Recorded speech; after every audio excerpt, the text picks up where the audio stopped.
once no Asante Kotoko omuguso omo esan na no yade tu onim say House of Folk nso omo so astarte omo so transfers na enya agrokra players House of Folk epe omo nyina no yade omo nsem ebebro ewo show no sensem no edoso nti obema wafidie no ada Otec 102.9Fm na for the latest no at the abronte total sports and yede ebro about 9:20 if free summary ekopim say dumienu ebebono yede ensem ni nyina ebebro e wo show no so me dey the Awal Mohammed obetimi afremi Demonza Awal Mohammed obetimi afremi Demonza enche walasi ebeba na fe ode amanone nsem no e de abramowia asijua says Candy ebetena sense and Kofila be the governor so mobeteninka e wo show no so production team no led by Sikapa and afe Eugene Maradona omo and aye production work na ye di show ni nyina no e de ebremo and nano pe e wo Otec 102.9FM so momfa mo messages no mfamfa 050522 5578 050522 5578 momfa messages nyina emfamfa ho na yan kinkan emfa emamo e test and afi WhatsApp messages no mobetimi e de afa dwumade no de opese wo kan bia no fafa ho na yenso emrepom no yan kinkan emfama etefo nyina eno achi so Facebook aye krado obetimi ajoin on Facebook uko Facebook na wako search engine ho na wako search Otec 102.9FM Facebook Otec 102.9FM ti uko Facebook no search OTEC 102.9FM ti Facebook no live obetimi akoho na afi onso ode no de afamu samanfo bebre de omo messages no de afa Facebook pom no ye kinkan de amamu nti momfa messages no emfamfa ho de mode beba bia no ye be make sure say ye be nyina edi flow edi amamo Douglas Opoku edi ne di aba or say good morning Awa and your crew. I'm said Douglas watching the show live from Brilliant Academy at a sofa near the Roman Catholic Church. More update from the camp of Madrid. Please, Awa, you and Otec are invited to our upcoming graduation on 14th of August at the Brilliant Academy at a sofa. Okay, Douglas, yebeba, why? Yebeba befaho. Divine Ousu, and so say, tuni no, yenye huejuma, isan se, omono e tini no, ena eya omuta, ekoho, ekoshishun, yo, yebeye huejuma, why? Kwabanan cancer say, land guard from a duabin. My team at Sante Kotoko should stop buying players. It's too much. Asante Kotoko buy no, drew bebia. Only omo ebeya dream. It's answer the number of players last season Asante Kotoko omudi ball league na ewo from players no musa ena ebi nso ko entino it is expected say Asante Kotoko omo be sign players bebre kakra on we say numbers ne cost because on be Africa on be sa ball league entino say omo nya enough squad size one sha ebetimi akọ editi omunti minim say ye behwe hu nsem will show no so Emmanuel Jan as watching live at Higher Park Al Ain. If Man United is not relegated, I will forever be a Milanista Rossoneri for life. Okay, minim de wo hu a o say Manchester United was so much relegation. Rahim Rankin say good morning to you Awa Demonza and your sports crew. Yes, it's another blessed weekend edition of Royal Sports on Otec FM. Stay blessed. Live long from Mayola inside Kintampo, Tagwana City, and Odiaba. How do appear to DJ as I'm watching you live at Diemra OC Sachs Hospital. Fantastic sports show. Aziz Tranhawa Kasapreko says salam alaikum. You guys are doing a great job live in Abu Dhabi. Abdul Malik Fosu Jr. and so say Man City update. Okay, yebehwe ehun ensem. We so say Nyame Akwesi or say good morning Demonza and your crew. My team Asante Kotoko will win next GP of Fala. Nyomani biye. I extend my greetings to my only mom, Eno Ekwe Free of Bushen I'm watching you live from Ayamfore Resettlement. Okay, yeah, that's it. Please, Emmanuel Boahen say I'm Abu Sikas County from Kokofu, Adonku. Update about Bayern transfers. Okay, yɛgyina ɛho nsɛm ɛbɛba ɛwɔ show no so nti mo join here on Facebook. Your Facebook no ɛdidem obetumi ajoin here ɛwɔ hɔ. Man Eben said today is 1 week observation of PSG and to remember the whole world that Chelsea is the world best for next 4 years. Okay, yɛbɛhwɛ ɛho nsɛm. Chelsea for ne say ɛnɛ ɔmo bɛdi 1 week. Ebi kura hyɛ ase ɔmo sɛ nnɛ ɔmo bɛkɔ nase asɔre Friday no nso ebi mo ɛkɔ mosque ɛkɔ bɔ mpaeɛ ɛda nyame ase sɛ last week by now ewiasem nyinaa na obi ase PSG ɔmo bɛtete Chelsea PSG ɔmo bɛnane Chelsea na mmom Chelsea foɔ no egyina ɔmo nan so etumi ɛkyɛ PSG sɛ mo wɔ form a ɛnyɛ yɛ so ɛma Chelsea ɛyɛ the unthinkable ɛkyi PSG ɛhyɛ ɔmo. Nti ene Chelsea for no say ene eye 1 week nti on bedi 1 week on beko asori akwa akoda nyame ase say Chelsea for etimi eche Paris Saint-Germain against all us etimi ehye omo agi FIFA Club World Cup no edisi omo na so ye de ho nsem nyina ebebro FIFA David Afrikiko say I'm watching the show live from Celtic FC Stadium in Glasgow, UK. Greetings to all tutors and students of Dramina Kenten Senior High School in Offenso from Sir Afrikiko and also Eddie Way a day abreye ewo show no. So Adam Clinton say good morning. Otec Sports, I'm Clinton watching live from South Africa, Kimberley. More update from Barcelona. Greetings to my lovely mother Mary Adakwa. We also say I'm watching live from Pichi number 2. Update on Bassa. Vesca Bassa forever. Anti update on Bassa no. Yede abrante friend Marcus Rashford latest ebebra PR7 ena odiwe ediaba. Felix Amani said, I'm watching you from Germany. Please, any update from Liverpool? Okay, yede hunsem ebebremo. We also say, I wish my darling boy Kakari Nanabafo Kusi Joachim happy birthday Charles Kakari ena ononso anyway ediabanti messages no edoso bebre ewa ha messages on Facebook no edoso yede enu ebesia on na wala se aba Dauda Ali say it's 4:22 a.m. here watching from Texas, United States of America. Hi to my family in Kenya. Say okay, na say eno any message or the abba Luka Modric on Facebook or say Dennis JC, I thought you said you need a sports guy. Okay, no message or the tag you be Richard Addy says Eddie Richmond, good morning to you all. The fantastic sports show is loud and clear inside the sofa. My please, I need more update from the camp of Madrid and Kumasi Asante Kotoko. My warmest greetings to my one and only sweet mother, Mami Fefefe, the Awache seller, and all my colleague students at Star College of Communication, Tanoso. Eric Dia, I say good morning. I'm watching you live from Atonsu. Update from Bayern. Aguero Kun, I say watching you live from Ottawa, Canada.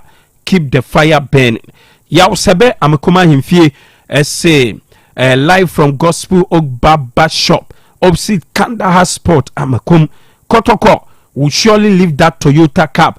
Greetings to OP of Ejuso. Yamfa messages no emfa insia na walasi emra na ometena se na omfa ensamne de akabia no emfa emre ensamne de edoso nti walasi eba na fi ode amanone nsem no edi abre Vincent Atenya wasa masa wasa o wa isa boboya empanifo se odwan o yare two no yemfa ni nyimusuo o pale gaje na akofa Vincent Atenya ade ne ba ade ne start match na dia na opese league no anase team no ekọ empanifo atetiem. Okay, anti yede amanone nsem no e hya se edi amamo.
Right inti ensem no amre na asone nyina ye delete sawuto ne nyina no eno nsom ade pa ena no pay na chese baby awo pia onsansom atimi aka amtes ne nyina na fe latest story sawuto e pa ne nyina no onsansom atimi aka hyane nso esem ene de ya me no kase club sawuto no ebi nsom e bo friendly games a ye de wonsam awuto ne nyina no eno nsom ade pa oram na transfer stories a eno nsom e to jana latest ones ne no ye dine nyina ba enti bomoden na join ye e o Facebook na so Otec 102.9Fm Otec 102.9Fm YouTube no Otec Prime o kona fe wonso no what me subscribe to your channel no me ba cho subscribe ya be bianso no e betimi akwaso kama enti ene anopai no o bomoden na fe adwuma ne nyina ye timi ya de kama na fe ye the stories awudo ne nyina no eno nsom ade ya ma na chasa be bianso no timi akwaso se de ma kana me pacho games awudo no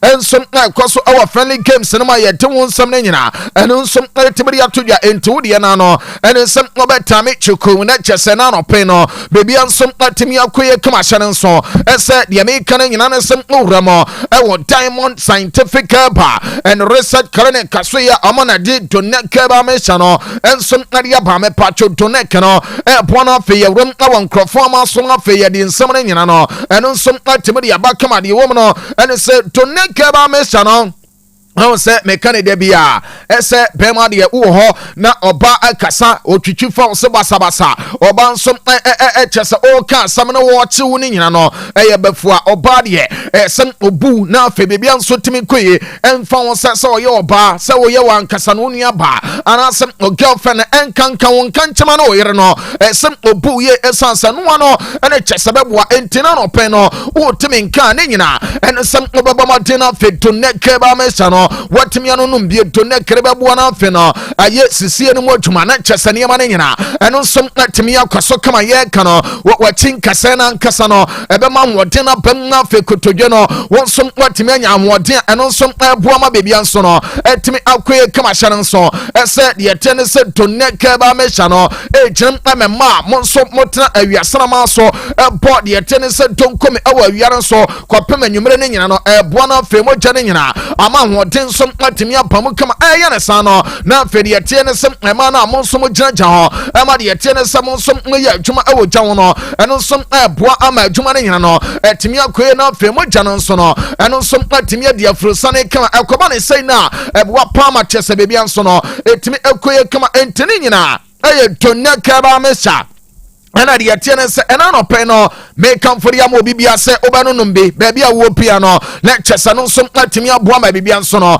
etimi akwaso kama hyere nso ese to neck no ma oba watenka ayira no etimi atwea ba me se ebeboa ma ne ma nyina etimi akwaso oba de watenka na atwe ba ebua pa ma chese wan kasa no on se relationship da won wan kasa ukro ntem no eno nso atimi ye kama enti to neck no ebua ma chese ne ma nyina etimi akoye kama to neck ba me hyenti ane ye wrom na wa manane ade amanane nsam na nyina no eno nso atimi ya todwa ama bebia nso no etimi akoye menkuma na ma afe no memfanto no sa club sabuto no ekoso na ma chese funny games no eno nso abaso ne ye wra funny games no no obi bebu sase to neck anu obenya biato mebacho uremo ewa de yetene say ba shop sawuto ene pharmacy shop sawuto ne nyina na to neke ba mecha no obetimi anya bi na afi wato ama bibia nso watimi akoso ye ka no lecture sawude e wan kasa no wo kumase krodua mo on person obakwa akwachine na afi no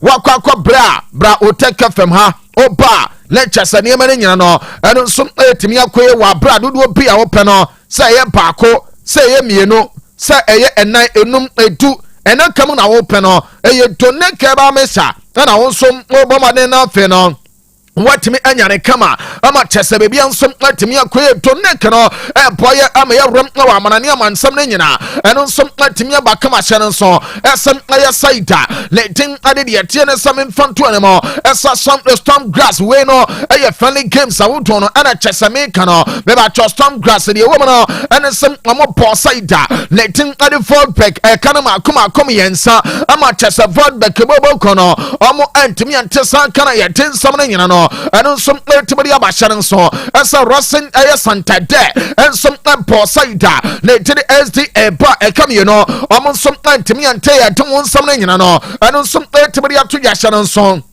esa saida ne ti ade de yɛtene sɛm ayɛ lunch so no ɔmo bɔ mo game no ade ti a saida ne ti ade donke me pracho de wom no ade sɛm ayɛ 5-1 na saida ne ti lunch no ɔmo nso etimi ewini ma bibia nso no etimi ekoye kama hyɛ no nso ɛsɛm ayɛ club ne tin ade 7H me ba chomo tena ho ema Swansea City ebe chi omu wo mo yensa omo nso no abɔ mo gya me patro ne nyina no ɛno nso ntimi ankoya me patro 7H nso no etimi tika no mu mienu a ye de sansam ne nyina no ɛno nso etimi de ato ya ma men confirm ɛsɛ faye no to nso no ɛbɔ mo den agyina o mara so na mom adwuma ne nyina ntimi ankoya ma men fonto dwa ɛsɛ ɛyɛ saida na den ade de yɛte ne sɛ genken so no ɛbɔ mo ɛka mienu ɛma kyesa fan no de bobo ko no ɔmo nso etimi timu baako a yɛde ne nyina ɛno nso etimi de ato dwa onum sɛ pɔnmo fo bobo ko no ɛkyɛ Bristol City na kyesa we no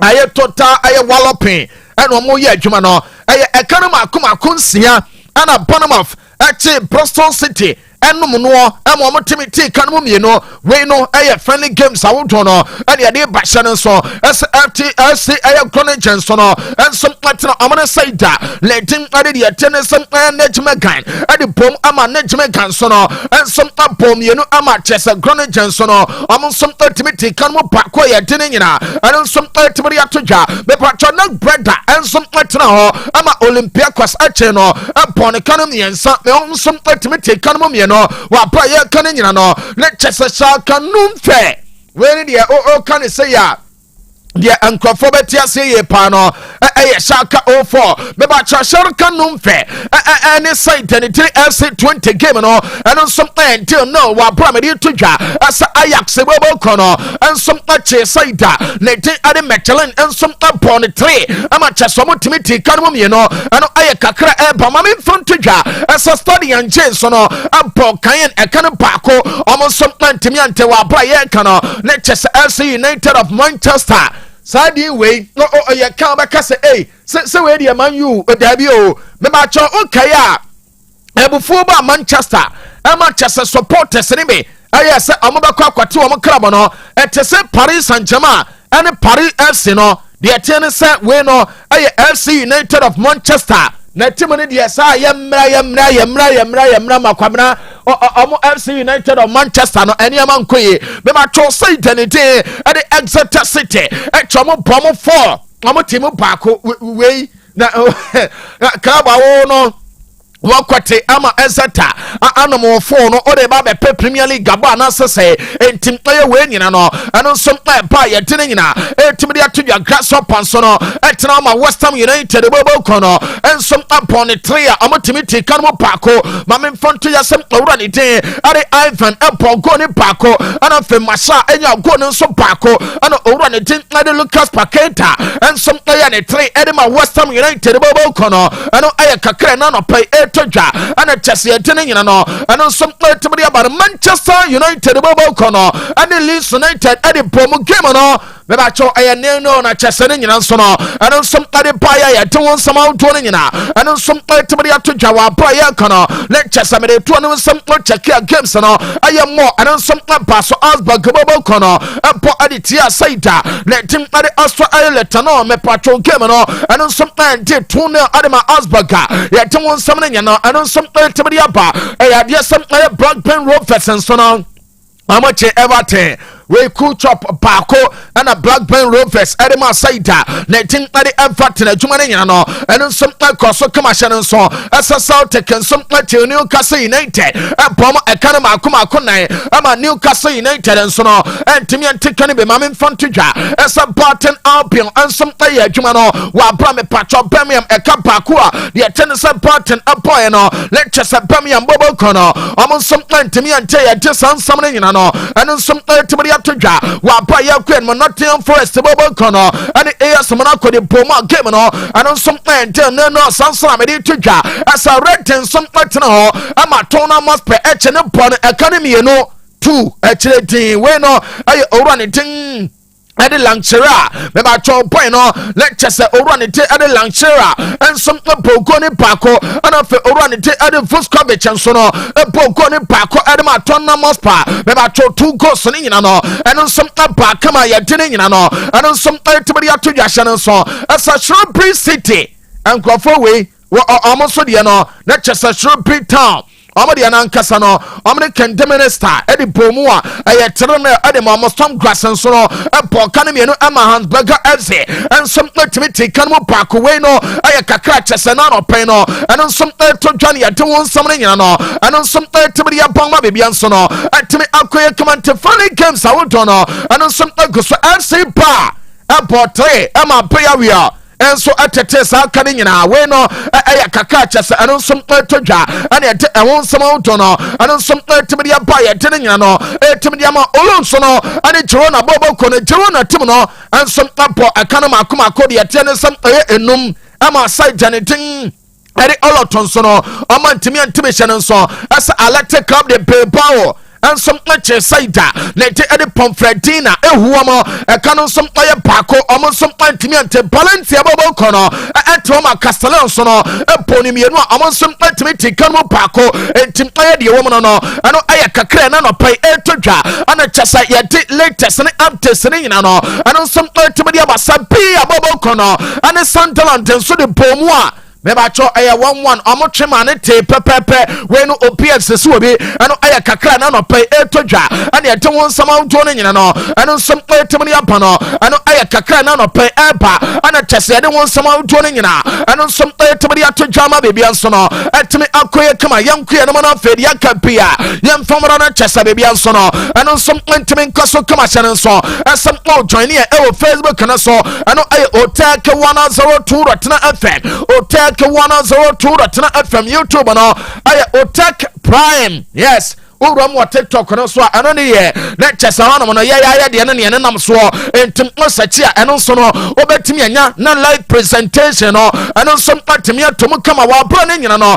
aya kasa kakra na no pay etodwa ane eton so ma wuto ne nyina ano so patimi dia ma wona chesa bebia nso no atimi akaso messages a wuto ne nyina no me ba chomo nso no Moramo awe social media handles no so no mo pomate e messages auto no nyina ba na ya pomate read ne kama ensom kade ya mamo na chasa bebia so no etimi akoso ye ba Roman afe no ya the stories auto and reactions a ensom afi Manchester ya boy no pino ensom atimi ya bakama odie na no ensom kade ya batana na chasa adwuma ne nyina no ensom atimi akoso kama ma memra na afe no memfon sempi na emfon free side let them kade Manchester United bobo kono and some ntimi marashan so and some amopo game amopo no Leicester United bobo kono and some actually draw Leeds United na boy na me patro game na after say your ball game na nyina wie no United manager ne tin and Ruben Amorim yes papa na kasa de nsem ne bia ba na mom no before say me de Ruben Amorim ensensam no ebetumi de aba no player ne tin ade Patrick Dogo on say United player ne tin awo Diego Leon na me patro boy no buy no say boy no ade ba ko ne sem o kire bibia ese wa pa no opese instant hit awo United bobo kono mo enye sem bia obaba ne na mo nchen lecture se wunua ya no atwe kakra dia ba bewura mo na fesane ma ne nyina no eno sem timi akoso etike Martin na no pen no mo nya ya ma big shout out so na afani ma ne nyina eno sem timi nkoso eno ana Patrick Dogo se yanka amwo bia so ntimente asa he Diego Leon na wa bono o se obetimi aka o se boy no o ye top player ana friends no obetimi aka asa boy no oh yeah great for Manchester United team no o se boy na ban competition o ade pan ebabua pa o se United bobo kono no o pa position bia no anye bia obetimi anya nipa no e bia baako mienu bi e wo ho ente position bia no awo at least 2 players ekobane sana ema competition some player strong award ye tie ne some player karaba na mo entim amode kakra ho ka and some boy and it Diego Leon no the kind of competition a boy no and some player be provide our United bobo kono no o se ebe boa makraba no so no atimi akonanim ama bibia so no atimi akoye kama na me patro the same player letting ɛne tie kɔ leon a mekana nsɛm no ne manager ne din ade Ruben Amorim apanaba so ɔsɛ hwɛ yɛnte asɛ sɛ boy no ɔba ade afiri Paraguay ɛyɛ Paraguay ɛna ofiri ba na ade baako obetumi aka ɛne sɛm ɛyɛ player na nkasa no o check deɛ tie ne sɛm ɛyɛ na ho fama ana how boy ne boy ne kyesa ne second week wo me no abranta ne keka ne ho akyɛ sɛm ɛyɛ bi akantin madam ayɛfrɛ no ɛsɛm ɛyɛ kokɔ serving nkrɔfo ne nyina no ɛkyerɛ ɛsɛ United bobo ko ne hɛ ɔmanya player sɛ ɔmanya abotrema na ɔbɛyɛ adwuma ɔsɛ boy ne yɛ powerful and wabaya and wabaya juma pa na o check here obetimi aka asa boy no a very good player some United here kenin no etia se no fair boy no ade friend send development no and some koye kama mani nyina no and some etimi ekoso ye tene nyina and some etimi ya to ya already tin and Ruben Amorim me ba cho papa ne kasa ye no enye se bia o kasa no owura ne dire die golion ko a na o ka no wonsem on say United our player le dire Mateus Cunha manager no akasa e dia fa no ho asa boy na kasa no adwuma boy no ensom ebo no adwuma pa na mom ade ba ko a ode hyase e and say United game o mo boy no mo first game pre-season mo ana ade ba ko and say na nkasa no afei eno mo ne ebia krabia o Premier League status apo ade ne nyina no Manchester supporters no enya botre se de bia meka no United nkakra akraba owura ne te ade Ruben Amorim ase yemfa ntodwa esa nkakra akra de bia be peke. Your thoughts on the first game of pre-season? I think it was a pre-season game. A lot of, I think the distance between the sectors was really big. Sometimes we suffered a little bit when we tried to press high. They kicked the ball, win the second ball, and they were danger in that moment. We have a lack of pace, especially in the middle of the park, and you can feel it. That's hard to bring the ball.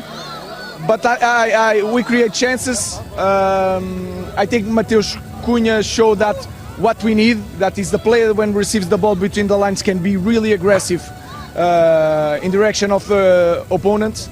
So we have a lot to do, but was the first test against a Premier League team with two teams, different teams. So it was a good test. Yeah, Ronnie mentioned about that aggressive attacking. Actually, when the ball's played quickly to Mateus Cunha and he turns and is aggressive with his first movement, it proved dividends. It was really quite a threat. Yeah, we watched that during last season in a different team, so we expect the same thing. Of course, you can see that the connection between him and Bruno is still not there, but it's going to be a good connection because you can put a player like Kobe there, Mason Mount there, so we have to increase our quality in the final third.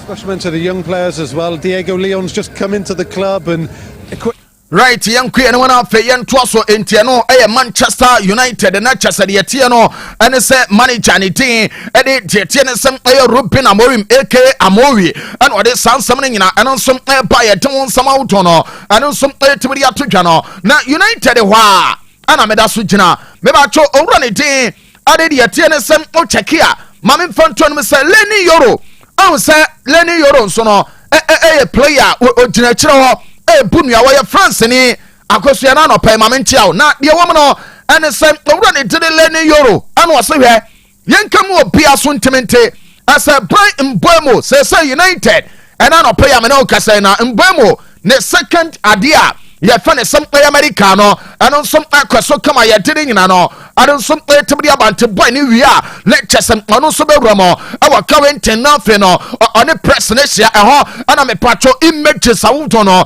eno some aba sate aba ama chese bebi anso no etimi akoye kama na fe boy no en some ade nsam ne bi atimi aba na mom no owura ne tin ade Brian Mbeumo American asem no boy ne say Arsenal eba ne ho January Newcastle and a tournament pay and some try said this summer sign no name no I one club and one castle pay and no I Manchester United and a dream club say no now come on in upon Manchester on some Baba Juma I'm a baby on some Timia Castle and then I'm a Pacho United bomb given away no Leni Yoro a centre back at the Manchester Bobo Kono and the Abu Sana said Bema say dear I say man you manya wie owura ne gye de bran mbamo na boy no oba na senate here ana owura ne delele ne euro say oh are you really happy na oh you good player say no oba no eno som abeboa ma chese be bia so atimi akoso o say o twen no esan say we no wase watwen na che de bia mote ana mbamo baba ana mbamo baba say no wapa no eye ni tie na de Manchester bobo ko no ese player ne pa na fe adwuma na aka ne nyina no omo nyina etimi bom na fe omo ya ne kama Edema United over ne ten at the Lenny Euro on Mbamo ne sign no enie. Brian Mbemo, what's your expectations? Brian is a really good player, really happy that he come to the club. That's my guy, I'm waiting for him now. He's here now. All right, young Renafe, young fat sa audio no, and on some intimi mra come on chese be bian so no, intimi enkoye me say odia obe join it Facebook no, Otec 102.9Fm, Otec 102.9Fm, opa. Like page no or like page na what share live video and on some player the tennis total sports with Demonza no ebebua pa ama show ni nyina no and on some go viral wa Brian no me ba cho comments awuto ni nyina no o de bepa na fe yetimi already e wo show no so ama bebia so no etimi akoso kama wa bra Mr Demonza and some abetramo na fe no ene ma ni nyina etimi akoso ene de Chelsea for no na chese akoso ya na fe krema temo omo some gene baba e wo de tennis TikTok no so and some na mo GH maximum nyina no and some gene mo kama enti yanku ya no ma me for other stories and some aka ni nyina no entimi mra kama na chese bebia so no entimi nkoe onse makran Chelsea Brian Mbamo and a pine no in America and a second one no and as a second part no and on some betimi ateki adia ye fa some so our Manchester among some boy ni we are abeba current no fedia kan bia no etimi akwa wiram na de omne se owra tin ade antiko and was say Manchester ya miracles was Manchester in two players na two players a Manchester in no after say ama sign over ni ten ade Mbamo no o say omo ya striker ono som aye smart o say omo fi smart na fe no ono som abomaten etimi finish ade no enye den ma no omo wi a omo ya midfielder chese ne level no etese Victor Mercado Vitinha ne chese boy ne level ne be ana Manchester ehia ekoba ne sana boy no ensom ebetimi abo na fe no o say o ye player ne IQ wa boy no no what the dictative play no ama ochire be a game no esem eno so etimi move ko ama bibia no etimi ekoye come to United so no enya sa two players we mo aso mo nya United aye wie mo amote ho kasa an wa we na chesane ma nyina eno so abeye pasa no owura ne dede antiko se yanka amu obia so ntimente ano ya kakra ena no pay eto dwane ya dede nyina no ensom etimi dia ba Manchester bobo kono awura mo Leicester yes amon so no asha ne Leicester bobo kono bon come for player ne tin ade Winfred Ndidi na me se kaish amori papa no wakeka no ho peso ye adwuma ne ye ente Winfred Ndidi dia men say kano and say Manchester bobo kono and some chase edidin komo ahwe no say Leicester some moment for da no am sansom betimi aka na ma adwuma ne nyina and some betimi akoso ye de ne nyina no and some betimi atodwa na me kuma ne mo ne nyina no ha oya Arsenal supporter o de me fadue Demonza ha baba sanu sana de ne beye United bobo kono say players no on say ababe todwa say Arsenal pe boy and it and Victor Chekares na de woman no and say ene yes deal ne ya collapse na say we Arsenal ni na otia one way BP wo BP a shoot ya 300 na chesase no and number 250 na fe no odi ya no wu ye de woman say Victor Chekares deal la yes ya collapse no yes Sporting Atnasia ese omo no 80 million na ompeso mo che e wo Chekares deal no no omo nteso kapreba de mo za wa ba ni tie ni ye one city omo so omo nyi na de wo mo ni se omo kache Arsenal ese 80 no omo nteso one city kura no omo se 6 days ni ye di Arsenal ma meka sa biem ase e kire se Arsenal bobo ko no omo ni nye niema e ko no enti ɛno ana aba beto dwa se one we ya lecture se Jokeres nso no aye boy ni deal na person de wuram awa Arsenal no ne nyina nso betimi atonso mu ene Barca expect owura de tiri Marcus Rashford eso obeba Barca je no on loan me ba cho omo je no on loan na Rashford ni wages ni nyina no omo betua na fe loan ne bana wie ye na onua nso impressive Barca omo nso technical staff no ene bibia aye 30 million pounds ana Barca ebetua ade ama owura ne tiri Marcus Rashford Rashford ya the Americas ne wie na fe o join Barca team no amo wuram awa ade a ye fa ne sem training tour no ano aye kakra ebe no ana me patcho ama dialo o se yanka amo obia so ntementesa Rashford a onko Barca no o se wo aye ade baako a na chesa ono obetimi aka esa boy no na ope ento we se good luck na mum se na tension ni nyina awo United so ano aye kakra eba Demonza de eba ane se Barca bobo kono yesi ama informe Rodrigo Goyes ne company say hey Madrid nyiwa ye dia han mo ne dia bo no ba ye be mo bo boy na last two ne dia kwada nyame no la me yama wo boy ne mfesusa na mom no boy ne bo game no nti Rodrigo masa se ba mama ntode no ene wo so mo mpewa wo dia o ya wa adwene so obekwa ye Barca ye wa ha ne be jo eno e kakra eba on se Madrid bobo kono omo make exceptions our players are omo bro 30 years ko manimu no se obro 30 years ko manimu a ebe ya densa Madrid beto akatuem Thibaut Courtois Madrid aman exemptions a say no omo se ewom ase wanya 30 years ko nanim na mum 30 years na ode ko nanim no ombebo maden se anye bia no 2 years e dey anim no every season bia no ombe increase ne salary ne kakra enso tade amana Atletico Madrid Perinato Viga na nano peno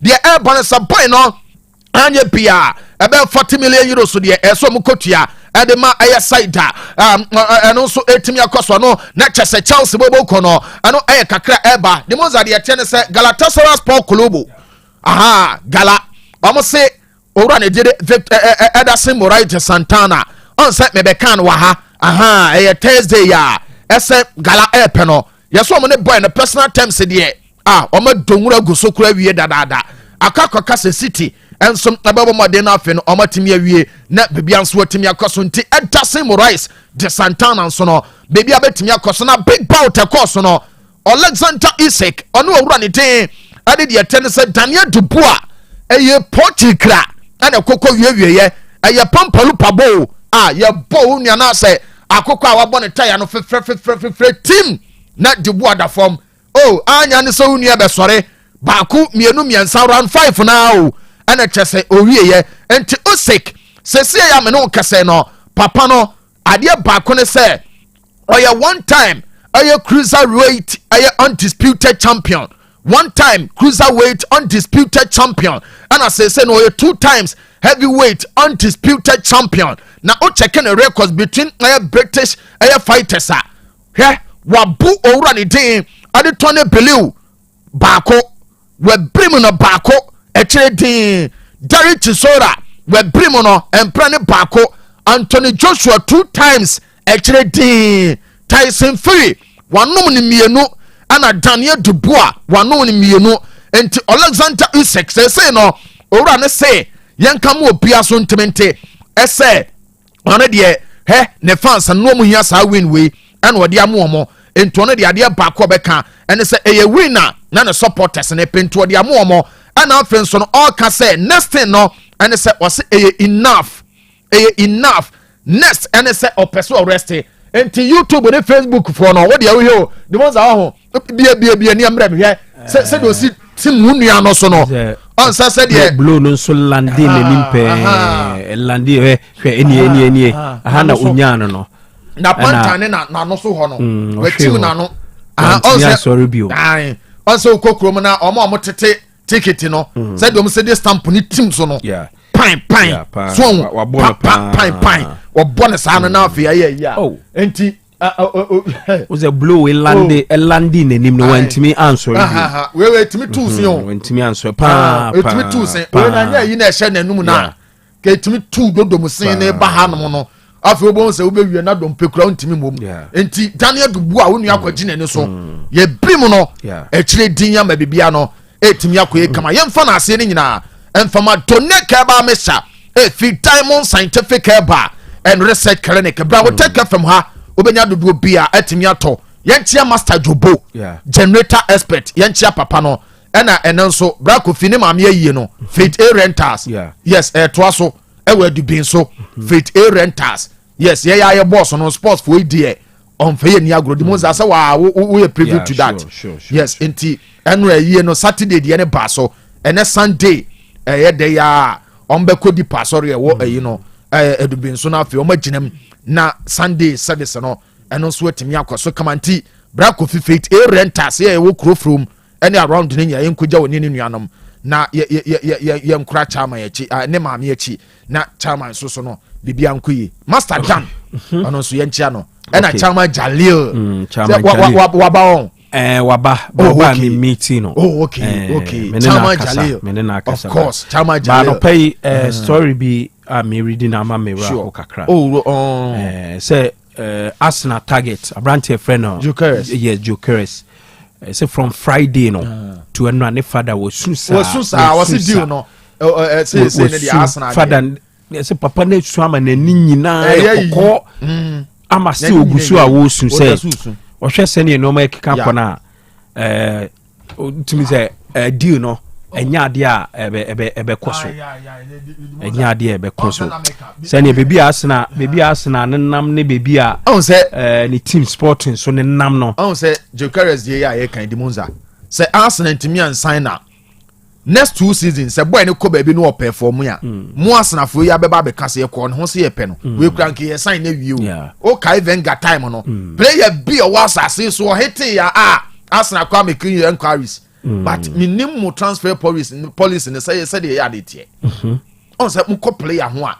Arsenal be ne nam ho sa kokwasa they say Arsenal here target man striker Jokeres type ni bi because last season look at how our Arsenal boy Demonza rewu here striker but eno so nche say ewiasim de obia wo ne bo wo ana wala simeboa example de muni match obia wasa utimi ko ebia edum ana so utimi ko bebi wo koto ade wo hu shirt ye fair tija woni wo hu chese utumi say shirt wo sha eno befa but eno so nche say de oton ade no ebu obi opebia no abo akire unim say wedding na wo kono wo say o budget for shirt no because the ko ebeti wani Demonza onye ni paketo a na wo kwa maria bi pa say wo pam kaftan correct uzi konkole shirt na ko there be nye konkole ba no so nche say kaftan no material na me to ne de opam no onfa mbo mitrim say dey make count there be a level na do the Demonza we dey onfa mbo mitrim say o manage na out okay say o manage na emfansia me da say wala say da say Kojo Atisco Emmanuel say watching you live from Amstead Mampong campus okay and Kojo Asqua and so as a nice one Kwame Siki and so at the fire emoji no at the attach kama ntimun join here our Facebook Otec 102.9FM ya the total sports and bremo ne Sunday nti wala se wie enche Kofi Labi the governor and afi says Candy ebetenase na fi yede ensema aka ni nyina no de abramo ensem bebre ena walase de tudwa na emom wonim say duru fi ensem ni ma yebe kan bebre de afa the Black Queens of Ghana ekwaya enra omufa so echi Algeria ehye omu 4-2 on penalties no na efekeke unse before the game media me can say Algeria eni kwan say yehu bia edema Ghana wo say yetimi show na enra Kim Las ene mabawa no mai dwuma no papa yes ya beto aso openyi Kofi Labi the governor watena say say openyi na bibia abokọ de bibia de din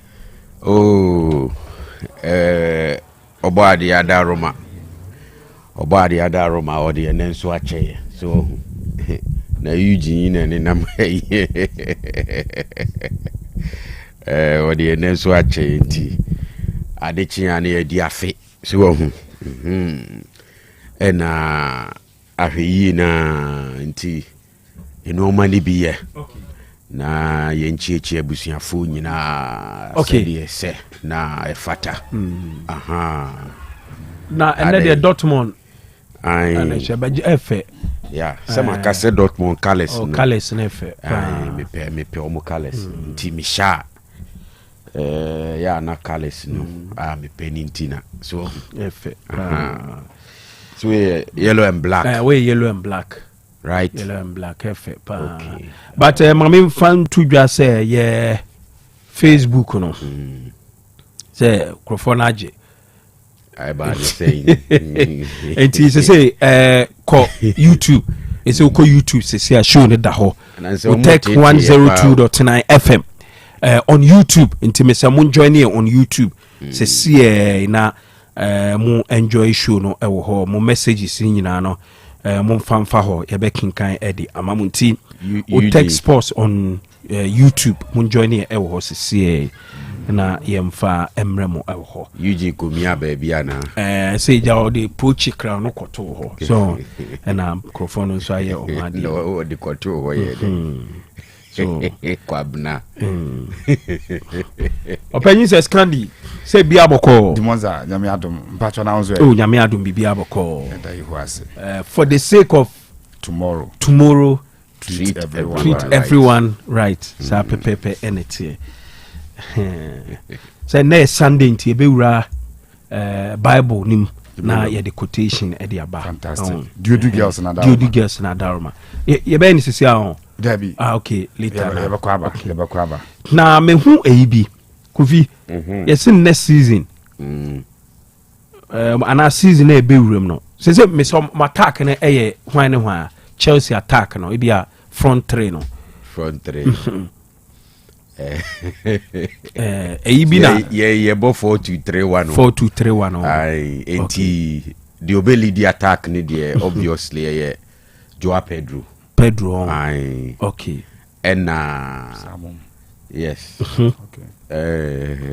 yes Joao Pedro and I say Palma so only one na Dilap okay so okay ze ko Palma be gina na chi okay direct ai ko Palma be gina na chi na Neto Pedro Neto agina right wing okay most likely say Jamie Gittins be gina left wing okay intino e bi na me hu sisi Gittins Palma Neto then Pedro Joao Pedro okay e bi na me hu sisi I said next season Chelsea attack no e betimi aye either NPP or NDC sa e betimi aye that Neto Delap Co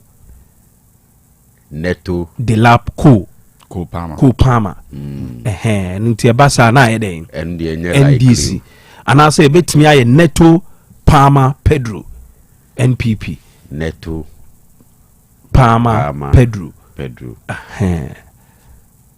ache basa aye MPP no say koye Neto Delap Co Palma so a NDC ti next season Chelsea ata shishenu ho ide bagumo ha inti ka obepe de obepe MPP na NDC nyina MY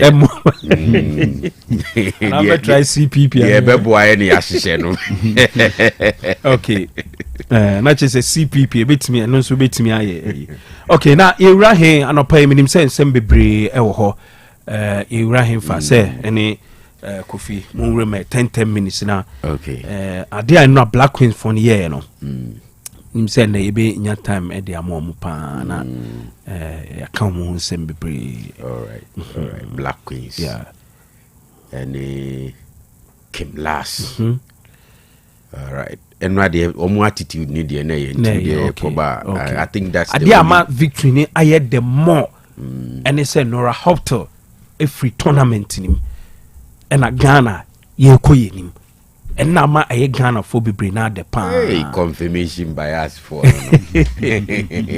na say Nora Hoptel woni antena boni so there be only antena boni so but you say got to a time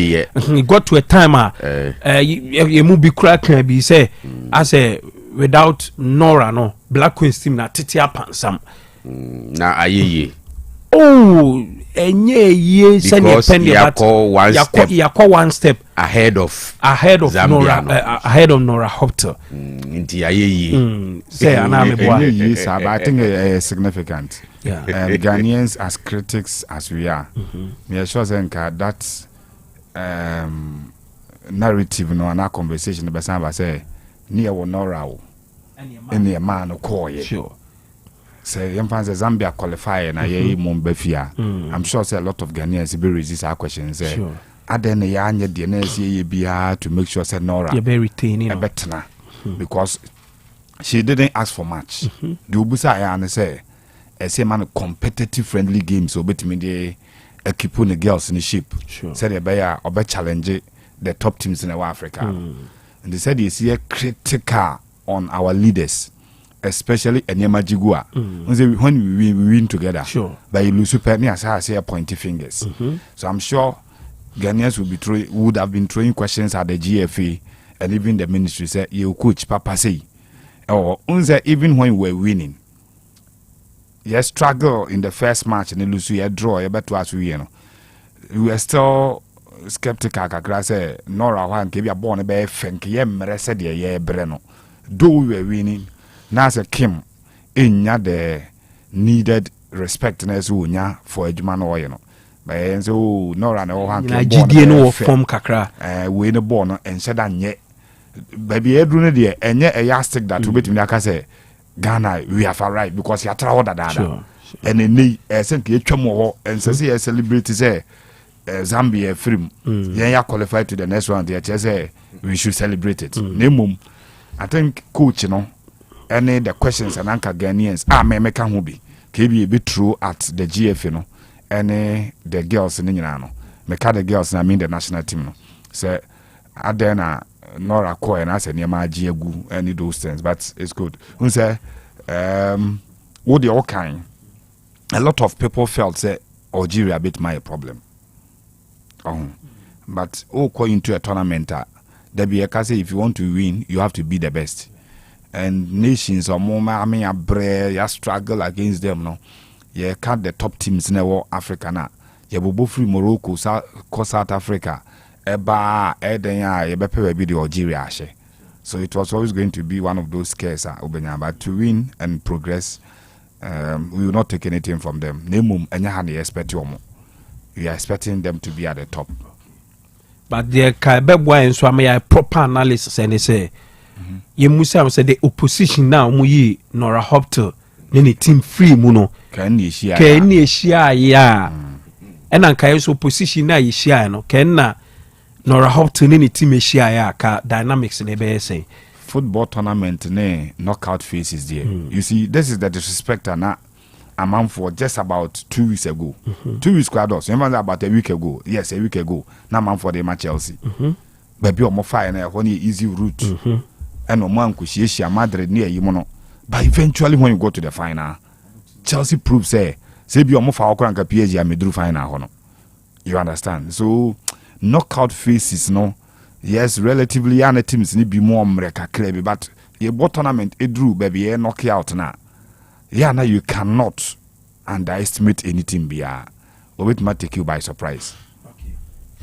Ovi yenkwe na yebekwaba because Nigeria for no ye no mu di agro keke kra o friendly match no mo tete ye pansam tino mo de mu ye nya botre say next day Morocco right Morocco okay all right to lose 2-1 to Nigeria the oka so mo tete ye she omlu she 3-1 and a ball the bonus so mo ye film from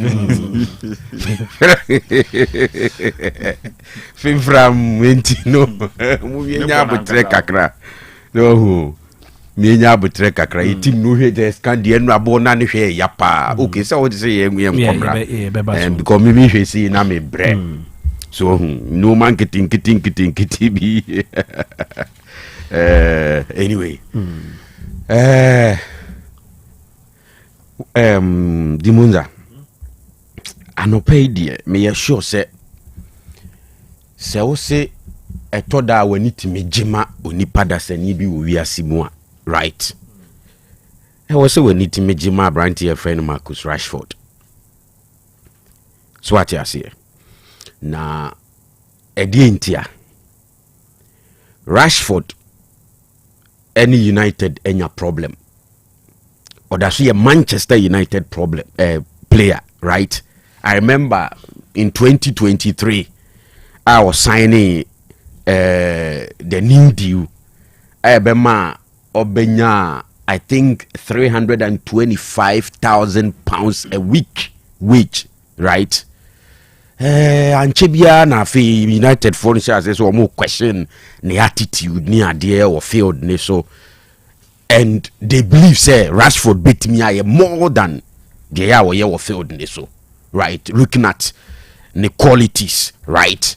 Any enume woni muno Manchester for jidi say enya dia e wo say Oyema United enu no. I think that's the main issue with Rashford. A purely attitude umfuza say onye serious, onye committed, he can do more. And on say sad and on so only obi two anamobi now feel say obetimi ay more than the Oyema na na fe akweti sa say onye na dwen say obeyi ne yemu aye de obetimi aye na eya na feel some way bi so what you say so wo do hu kwhye sa shoes no ma you can understand where United for a free bar. So the reason why at some point never say okofa Aston Villa kakra. So last season okolon ewo Villa, it was good, right? So much so that at some point a man for sure says almost cite Rashford, Anthony, and some other players performances, right, away from Manchester United. Intinan komona ko say dey intina players no at United omuntumi deliver no omukọ baby a omu deliver. Around that time make I say Obo Villa different from say Obo Manchester United. What is acceptable ewo Villa no it's not acceptable at United. Say be a Ubo 2 ewo Villa at United you may have to play a beer 4 or 5 or 6 and sana be acceptable, right? Same as the ene koso ewo Anthony so days at Betis, right? Mikawa say I mean Betis pressure wo compared to United no enye the same. So you may be wrong to think say bibi wo United and them massa players no entimi nya dan and more as expected. So what you say? But the fact is that omuko Villa ne Betis no ne right? Okay. Enti no wako bolu na wie e was say over back to mother club. But this is a situation where players no enye okay returning to United and United crown so enye okay receiving them. It happens so it be to Chelsea ni Lukaku. So what you say? It happens. You bet me I cite several examples. Sometimes in the game between players and football clubs, it happens. So, enti se could do some pempe so now as a player, you would want to move to a different place. A better conducive for you to move on with your career. As we speak, Rashford engagement with United no ebe expire in 2028. So what you say? Ena nyamia ye nadom at some point report nisha say Barcelona for you interested in getting Rashford on board and all of that. Now man for crowd believe you said David Rashford why disappointing at United because of the attitude, right? Now a cover Villa loan one season there. Barcelona for the year day when you have Lamine Yamal, when you have Rafinha as your wingers, Mabo so well, even attack one, right? Lewandowski at the age or 37 there, but still the performance is good. The numbers no and yet that bad. So what I say, it's dear na Barcelona for Eddie Rashford ebeye. Sad time no emunsu na Deco beka say we hwe Barcelona setup na they will need backups at certain positions because at some point our 2024-2025 season it was clear say na omo over depending on players like Rafinha and Lamine Yamal. Say Lamine anywhere Barcelona for right wing hono na a problem. Rafinha same left wing na a problem. And they will need backups was our areas we. And when it comes to maintaining quality no more than the Barcelona for and so one kakranka almost all the key players or my contract on Juma. So they will need backups. And when you Rashford, right? In this case, Fanese or your backup. But with the right attitude on any day, Demonza, Rashford can be in the Barcelona first 11 Obama top level performances on any good day with the right attitude. Who say the attitude and a United for no aside most of the times. Intina make one say. Inti yemfa say BBA koye na why you ready to give and me sure say they are too needy. Say oko now so abekwa akotwetwe 9 dia and ye wo awasema. So I say but with the right attitude. Ombitimi kra pushi somebody like Rafinha ako the number 10 role, right? Na Rashford akujina left wing or with Lamine Yamal operating from the right wing. It makes them solid. So what I say. And me happy for the player because so when Manchester for your problem now kobo loan e Villa na unya the Barcelona platform. As you see, I mean, say a high flying Barcelona side, especially under Hansi Flick last season. Demonza what I say, ain't a fine opportunity for Rashford to move on with the career. Maybe by the end of 2025-2026 season, say Barcelona books ni ya na omo hwese ombeye ni stay no permanent because the deal no. A loan with option to buy and yet obligation to buy nibi. And at the end of the coming season, Barcelona for Betnasia says the performance at saying if it is good, we have the resources to keep him. So what I say omo the resources to keep him. Now the performance no so you good Barcelona decides let's keep him. Until they have the option to make Rashford stay permanent. Barcelona. So I think that CC Adie a lot ebe depending on the player Marcus Rashford. So what I say based on what has happened, may I sure say a clear lesson. So to get the Barcelona platform at this point in time, a very good for him.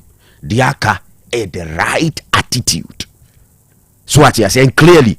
When you will agree with United for no. We share Rashford Sas yepa at United. And they see a couple players and also mo J United issue ma betia. Enka enye Ahmad Muasem ni SIT it should be Rashford. Sure. But unfortunately, sometimes we hear the attitude they were filled no so minim onusu ni problems there. But as a clearly he is underperforming. So and that then is so terrible. So I can understand United. Now he has another wonderful opportunity to move on in the career. O make sure say attitude semno obeye hu adwuma and to make sure that obe make the right statement about Barcelona for I say at the end of the 2025-2026 season. Yenye Rashford stay club nim permanent and it will be good for him. So nyini batu nyini pi entino onko no onko seseni suban. So what you say na o make that statement. I love him. On say he's one of those guys they like giving. So okay, at some point the charity humanitarian and sensemaya ni kan ho asemi at some point na Sadio money. Okay, so koje sa award no France Ballon d'Or award I say. And we were talking about it. Such guys, you see, me pe so I wish him all the best. I was not comfortable. They know come at United, no. So but the whole thing is about attitude uncorrected. So what you say na a food poverty campaign. Some of the charity any program no. Food poverty campaign here COVID time now. Now the meal the junior and senior high school students in the UK government here said more best lashing, and that was when he took that campaign. Okay, I will fight. I drew baby. And I think that the House of Commons cry inviting. Yeah. That OB I title maybe editor also. Yeah, and also another universal credit campaign, and also in October 2020, and also Oshas, and then the other one here literacy campaign, and also for the 2020 World Book Day. So about charity activities be so entino enyo wa se du baby na ni sika sem ne yes sir. One of the me sure say he is likely to be the highest paid player of United. £325,000 a week. Maybe Bruno new deal now. Okay. So entino on kwire ne ho but money jokers asem no me nka bi me pese me hwe de be kwa kosi adena unke go medical catch sporting for say they should be careful. Jokers no onyini and a player no so aye ne clear say or person move away. So what you see now you cannot say o stay e sport na one obe mount ni full commitment. Two, the numbers no, it may not even repeat itself. Sir, over 30 goals now we nya 2024-2025 season na see a omudi agina so a o mayire ne bo so tare no. Ye nim say players bo aye den de. But media medical aka say they should be moderate. They should be measured in omo pricing when it comes to jokers. Abaranti and say me pese me ko. What you say? Make sure some be reasonable. I hear ye bedru baby no. Ne bo so beti. Okay, Osimhen de. And as he say Galatasaray for ma omo 40. No, omo say 35 na aka no. Omo betimi atua ne kakra kopim say 2027. Na Napoli for so say okay, mo de mo nya no by the end of 2026. Oh, clearly akwadano ebua wo de to no su gidigidi around that time no nkakra who say conform. Look at the deal. The boy ebianka hilafo de no na nije ho a nke betimi ama Napoli fo anya say sikan but o say me pese me stay wo Europe pese me tena wo Galatasaray enti ama say sikasem no the way ana Napoli fo na yire so tawe no e say so tin kakra the same thing might happen to Sporting for no. So man ye careful. Now that Arsenal for a target man na ombetimi amount something around 70 ne hono wanyi now ko yire so tari say o pe gidigidi wa mabu ni ma tari at the end of the day say the following season what nempa ubetumi do say subu aka say the numbers no obe repeat sa numbers no because player no class o mpese obetna ti omunye careful. So what you say now me de menti ase ba ko a ene me sorry ye mehu ye Liverpool fo o mo so o mo kofa abrantie na e frɛ no Hugo Ekitike na me ko he mu a ye say 90 million euros add-ons be ka ho a e betimi a 95 se see Liverpool fo any Frankfurt fo no ye friend say add-ons no ho adwuma very soon on be wie e bo ni mpodie media mini problem because it says na aba so we yanko ade a no wakoto now they abeye adwuma no Liverpool for say Darwin Nunes underperforming to omo pese omo ni wie ontena obeko and clearly they will need somebody to slot in but who goi ukohwe na chia Demonza one good season Penwenya which is last season with Frankfurt onya some 15 goals in the league plus 8 assists ɛyɛ deɛ but ɛyɛ just one season hwɛ sɛ wokɔ ne nkyi a ne days ɛwɔ Rams wabo loan saa loan okobo loan ɛwɔ ball clock ɛna ɔsaba loan ɛwɔ PSG ɛna PSG for year ni deal ni permanent in 2023-2024 PSG for year no ni deal no permanent no ɛna ɔmo sa ni call loan ɛwɔ Frankfurt so ati ase the first season which was 2024 no at Frankfurt in 14 games onya 4 goals per ɛna last season in 33 games onya 15 goals with 8 assists ebia wa improve there so ati ase but just one good season entino the way as a Liverpool for any abrea yes wo mu to be there. Say one thing I like about Liverpool ni say omo try say ombe fix into krobi wo team nim so obi frim kra no de bia behim na no ne ye ka Florian Viet dia waba ene Jeremy Frimpong mo ne ade they are trying to add up and to make sure say omo team no be balance for the coming season but me hwe akwada no background na me hwe ne numbers na one good season enough to handle the Liverpool platform, especially this season. Yana season ya ebe rem ya obi asi afe ni eko judge and slot pa because last season need onu akra say na club aye adwuma ni nyina to order that so until the pressure that comes but maybe Salah any some other guys around so ebetimi a compliment you say Liverpool is such that say Salah he's on fire you don't even need your center forward to be scoring more goals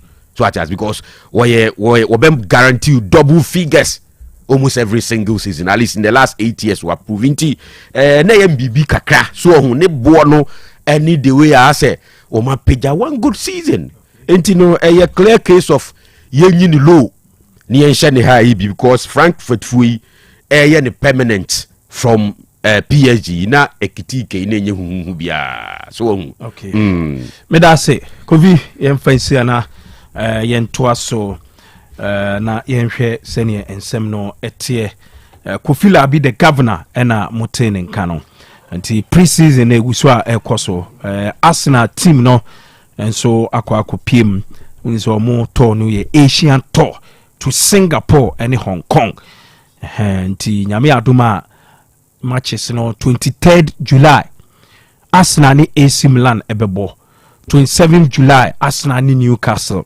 na 31st July Arsenal ni Tottenham so edi aboyini ewo honom ti sana pre-season eti opanyi mame mra ho na yenhwe so in the next 15 minutes na that's it mamencha brakofi okay a rentals okay na yen kan chenya me say on shanedin say Kofi last week and use your my mu ana eko your my muso ana eko hono pa se na uni ha na me ni ha so last week na mukodi wo ana anya last week ye ko yele say kutwa ho okay na no bi asma oh se me use mukodi fufu bi me ni say last week was last week akoko ba obe ni ma me no ye dey odi abebesere se na me nsoma ba ti wia na bi no mo ye yi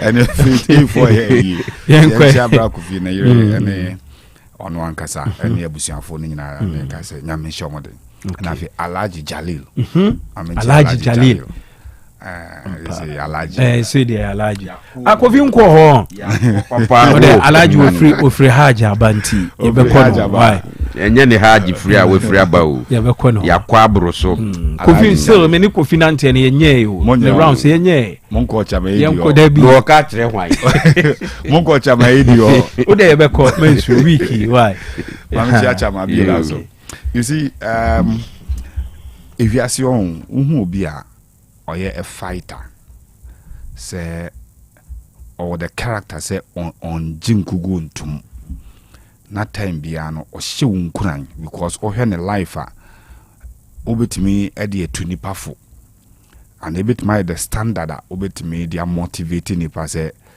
in any situation bia no e bia hwe nipa smesi de oye ene de ka ho enra ababa we friend Anne Catherine Berger a goalkeeper for Germany and my team no Euro or more about 2025 na what we no this is a lady in 2017 no Birmingham City and more diagnosed with thyroid cancer na ya homa bi esaye minimum hayi wa wakuma akokoda no se wutwa akokoniti ahoma bi san ho a se kan ti ano za ne ya fedi obewu ampa obezo opre no ho a enche no sa gland na e wo hodom no na ababa ni nya cancer na surprisingly omokoye na surgery no 72 days pe no wasan gina park so twaso ewura PFA team of the year no Professional Football Association Team of the Year 2017 no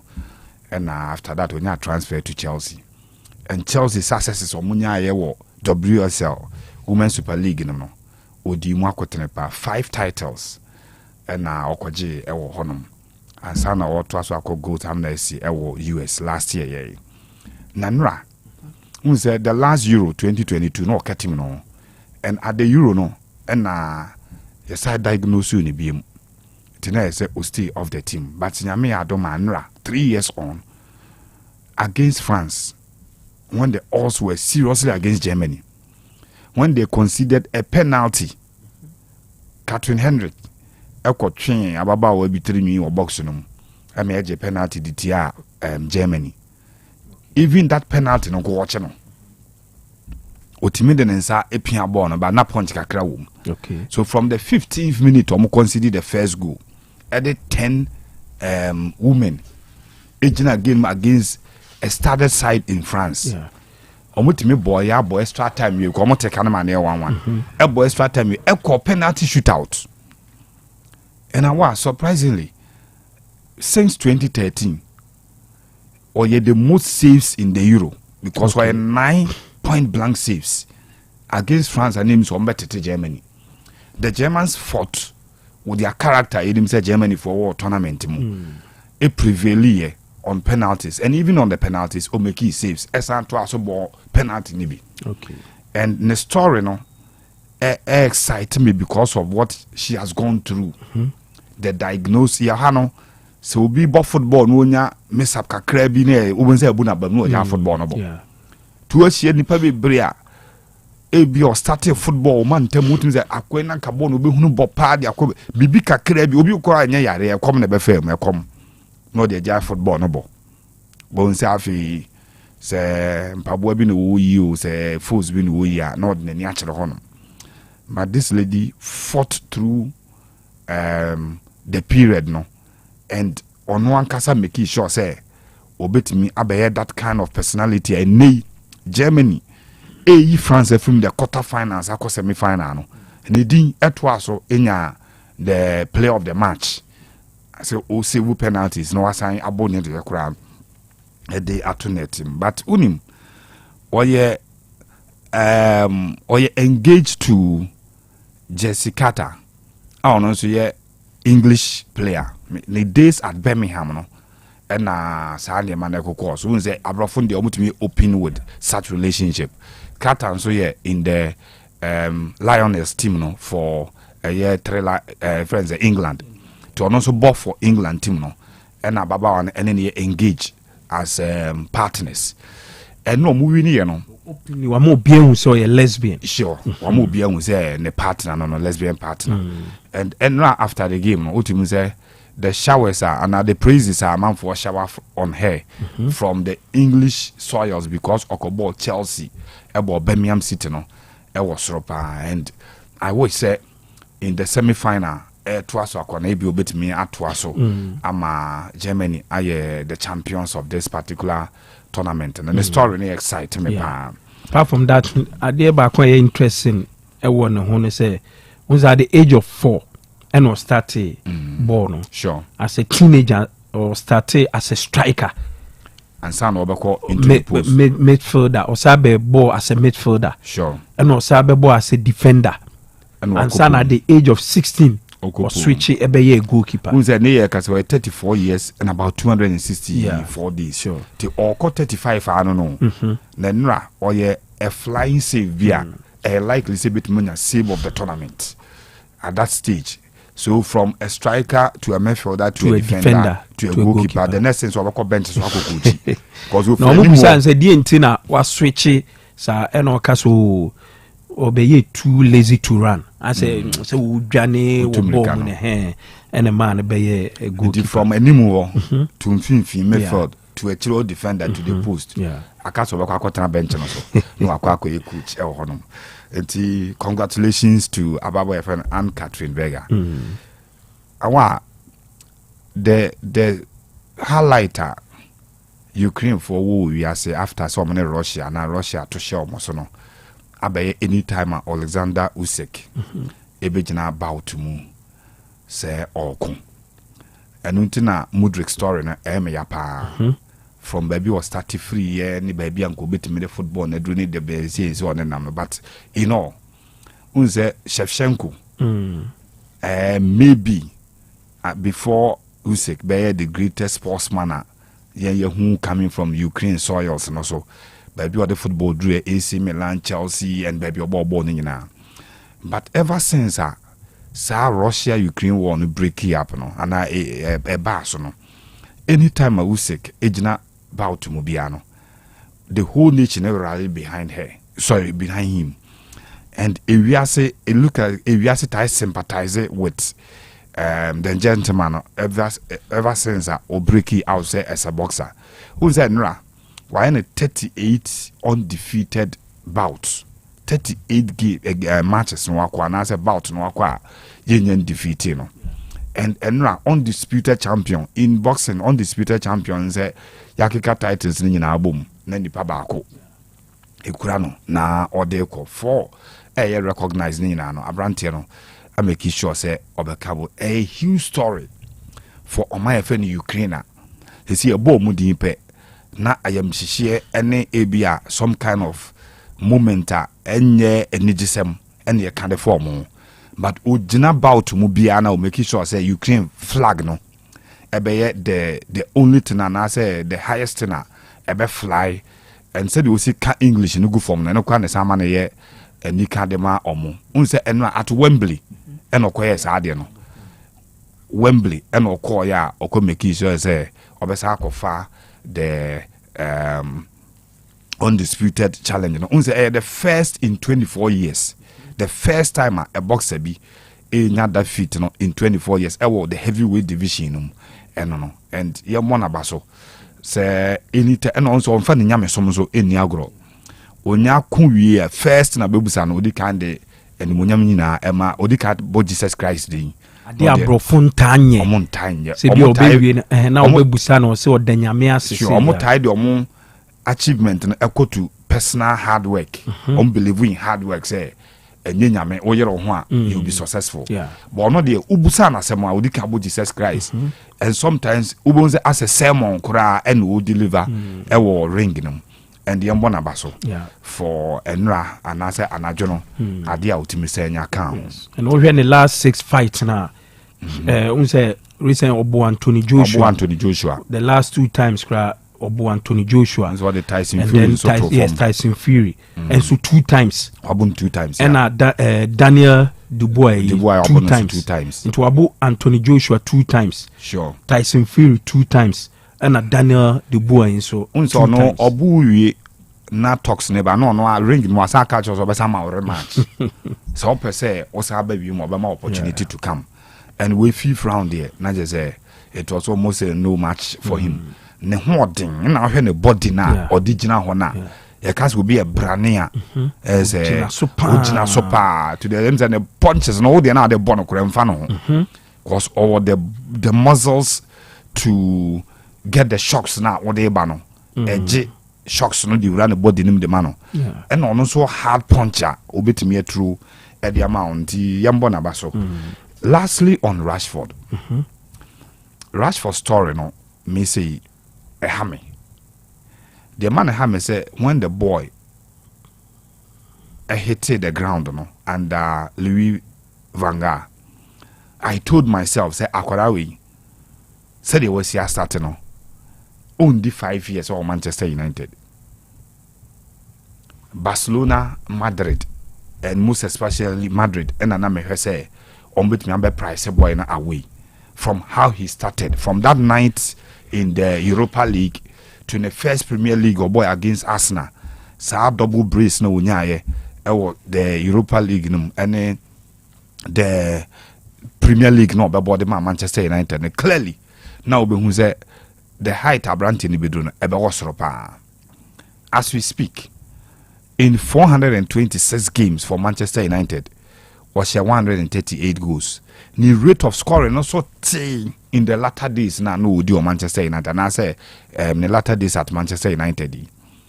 In England, in 62 games, was 17 goals. And 2022-23, the last timer or hit 20th goal mark no and beyond for club and country. It's in the numbers na our form pa. Say adi otimashe 20 plus consecutively. I'm sure you should be Manchester United's top scorer by now. After say or breaking out from the academy no, senior team no. He is a fighter. And the on the attitude now will put you up no say. This is a boy who came through the ranks of Manchester United Academy no. It is the culture and everything identity a United player no obi. And I don't blame Sancho from Nana Sancho you know. But Rashford then aiming because the culture and everything at United they try fruma. Sad no unse Sancho a free United akwa Chelsea no. And opposed to and some you know we more chin I so no as a chin not in short as a it's like freedom on say from the slave trade no from Africa into Europe and then America no ade ba ko aya na ohwe pictures I tidy depict say as a de hu from say obenwaze chin e dani pantania and surprisingly on social media you will say be circulating as Rashford and so opposed to a similar picture a chess as a wonya no fa hodie from Manchester United. Now meaning why a player who knows the culture of United, the biggest football brand in the English soil. Now obe feel say obe ma fight club no. What target coach na ninya it should not translate into fighting the club or seem to be fighting the club. Because Ubebo football heavy, your status as a United player or former United player will still be on you. But whether people will look you in the spectacle with respect, and as a disrespect, ebejina how I conduct at the time Usiaka Edema Manchester United. Just like we were saying, beyond football, in the COVID era, Abranti ejini dimpa. So Obia ultimate fighting for people in their plight, who say or more in difficult times, and then I want to control the situation. Yeah, because Papa and friend will be namoring so as only respect at the my boy. No. When in December 2024, which is last year, 15 December, Manchester Derby, not drop out boy no. And the reasons, and they said the boy ain't working hard enough. Now yes, and I said the man here funny. He said, or twice okay, I say he would rather give a chance to George Vital, our goalkeeper's trainer, 63-year-old goalkeeper's trainer. I'll say, or prefer so more no chance. I'm not a bench and so. Than so the Rashford, better clearly a disrespect. Subway ne yere no so 1 year no to go that mile say a 63-year-old goalkeeper trainer ebe deserve a bench on the bench, ebe deserve a place on the bench. Actually Rashford there a disrespect and a big insult.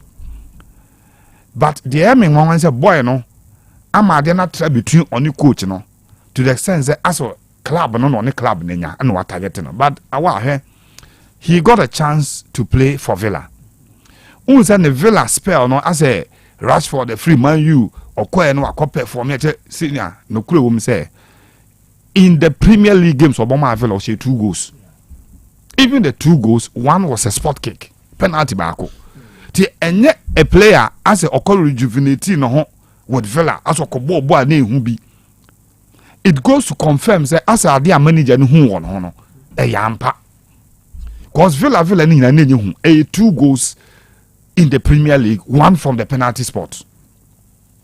But the Bema na ye on wan say edien na besi ebe ma club a friend no Barcelona any beje ho say omo the Rashford be at this time when ultimate more to the best Man U in the last 3 seasons at Villa wa more to the height eye hu abeka say enunti na deserve a place ewo eye Barcelona but simply because a long term admirer for club no a friend Barcelona no and said the deco kind no in just last year said yes they like him. He was very open to say they like Rashford and Rashford Kono he will have to compete. We say more a 37-year-old Lewandowski, Rashford at 27, so 10 years difference between them. The good thing is say Oshe on left side of Oma attack now since Neymar every one Oma struggle to replace that position no. The left side of Oma attack no time no more MNS no unse Messi 9 into Obabo from the right na Neymar and so right foot in Obabo from the left na Suarez in fin and this time Omunya 102 goals in the La Liga and 43 goals in the Champions League. It in terms of scoring, Barcelona and Lucky Bibia. A be a children and come back. But a good point in say, Mimi did say a Niamamino. Rashford do Timibo as a force number 9. No Timibo on the left side of the attack, where a Hona Rafina Ejina. Ever more options because Untimin trusted Lewandowski say. So person competing for the league, the Champions League, the Copa del Rey, and probably ABA, the Super Cup ni bibi do in India in the coming season. That is ultimately we need the Champions League now. Super Copa no class out. And now they'll be to trusted the 37-year-old Lewandowski so on they'll go throughout the season. So there more options, both as a center forward and also on the left side of Omo attack. The last thing I say. The negativity I shall see around Abraham defense Lamine Yamal. They will need somebody to take some of the pressure off him. And I think Rashford addition, because Lamine Yamal started season, not when to me I am sustaining the level no I maintain I maintain and one better. It will look like I said the pressure and the stories are Abeba off season, and the influence on him. And also 17-year-old here. Sometimes you need to take some of the pressure out into her figures. 17-year-old Lamine Yamal. Able to me, and some bailout from 27-year-old Rashford, and possibly a 37-year-old Lewandowski, and so bit mania another help and I say bailout from Abrantiana, your friend Marcus Rashford.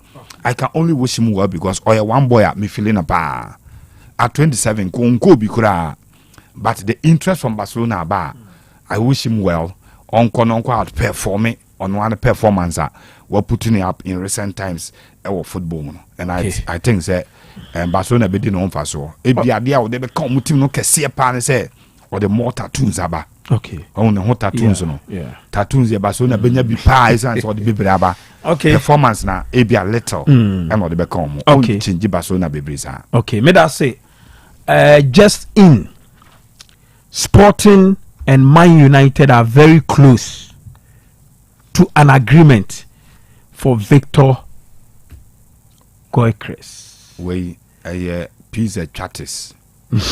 Pizza chatters. Asna from Rantem, Asna from Rantem. Production we can do production. No, men can say to push Asna into the deal. Say the deal no deal can pass or Asna. Emuai by Man U has agreed personal terms. Sisi akwa as Man U no Arsenal. But because boy no once boy Nankasa declared the interest for Arsenal Nankasa in Champions League football. But sad deal no. Me from a distance. Let me who know more of United than say about Arsenal. And I wish say with Mbomu deal no down the next thing will be United looking for a striker. So these stories will come and I hope say be no correct.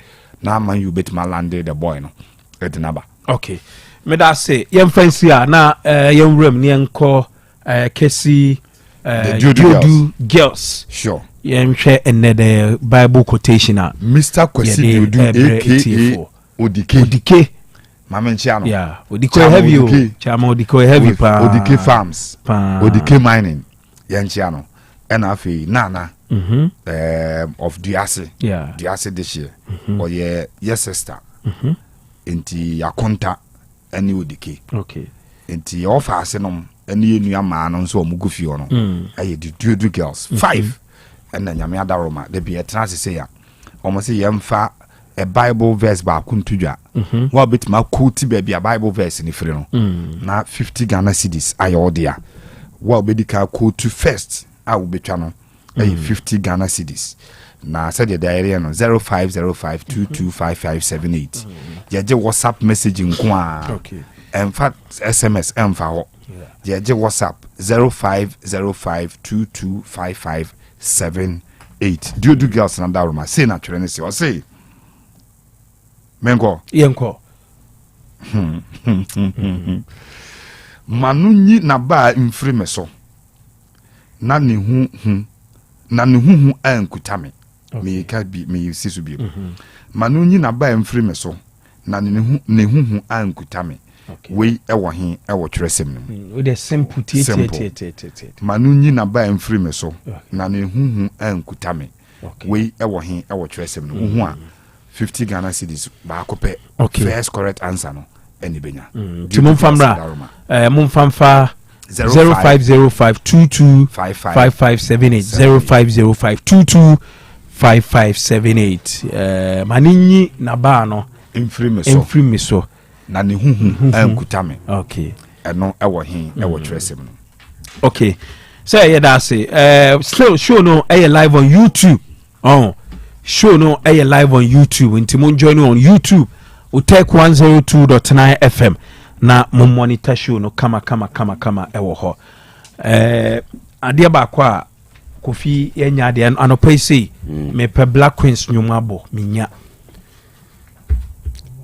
No ye na ye ne yenya de. Oh say Black Stars ye wonyum bebre. Say ye ne yebo. Say ye nyina me pa say ye nyina as a country as o man and some for Ghana national anthem. Your friends say enyum tofo Ghana for ye nyina ye nya ade.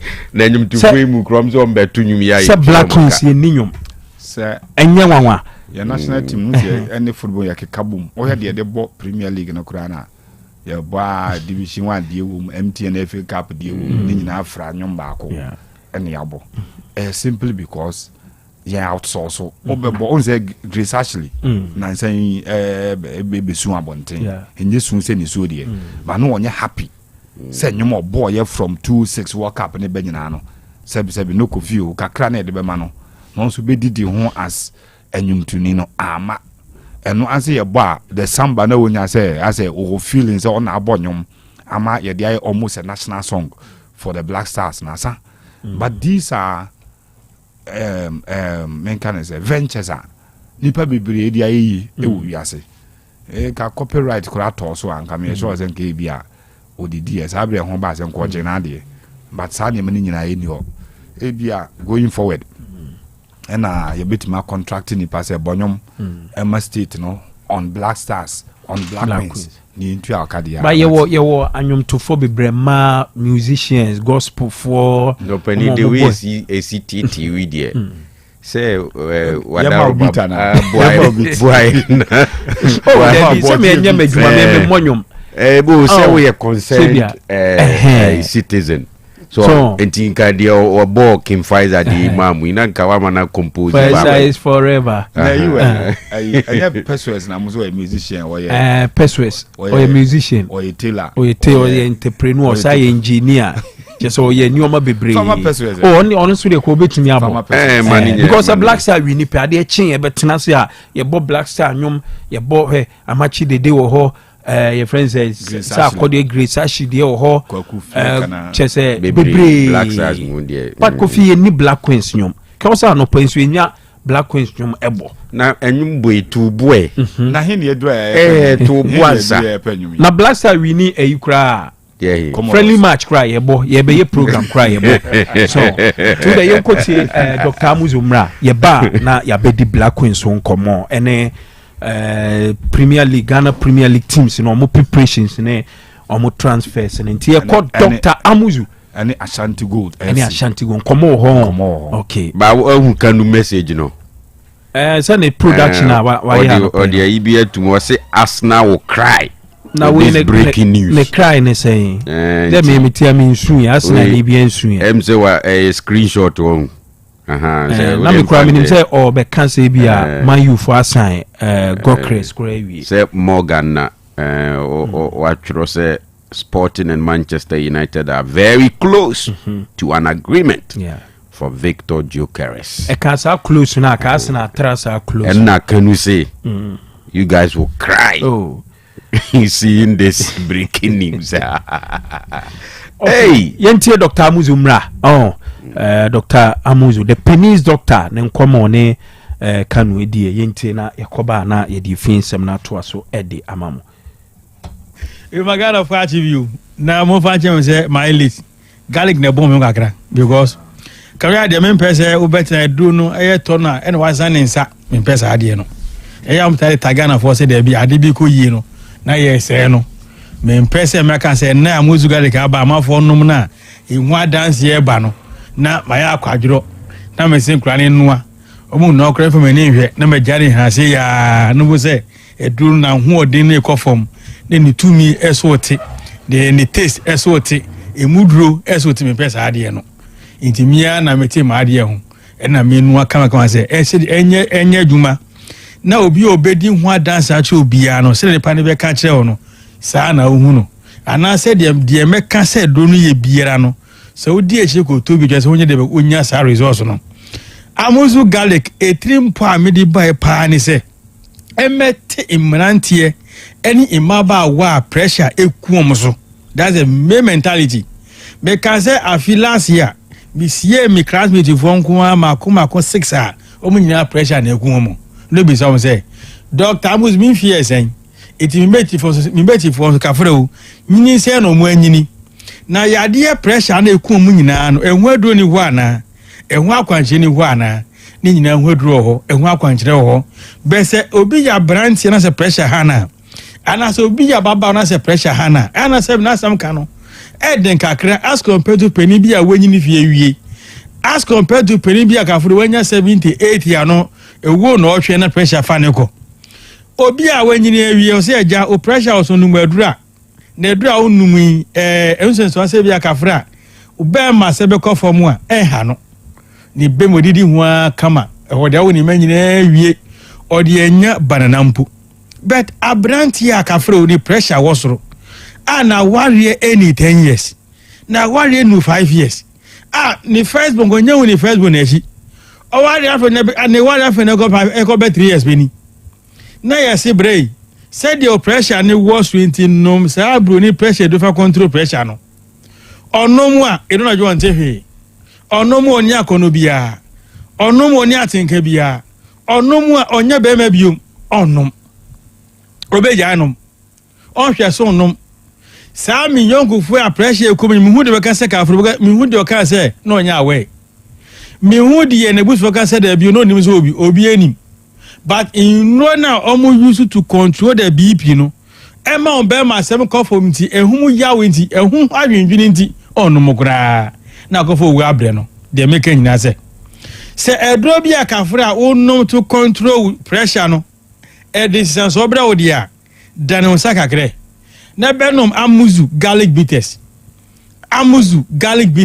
me pacho the fact is say bitters e twa 20 say in Sanfra debi in Sabieni Amuzu garlic bitters enya bitters bia na insan duru ena dog miye muslimini betu garlic ni bia na pa in Sanfra ena dog miye di pasofu na meti yanum friends garlic ni bia pa in Sanfra ye de garlic ena enti ena fe na Amuzu garlic bitters ni ndra ena kafra emusu anyuno kakra for the word bitter emusu anyuno kakra for the word bitter en chese in Sanfra enti instant 40 minum aso 40 obi at minum insa bia mfra obi a enye edura en fine san noa enti se pressure wosoro na bredi na no muwa wa dane unsa kakra na ko pe Amuzu garlic nenum weni edura e buama pressure ko fom when you adura ebia intinimu when you adura ema o pressure akọ from na say ema obema so de be ekosoro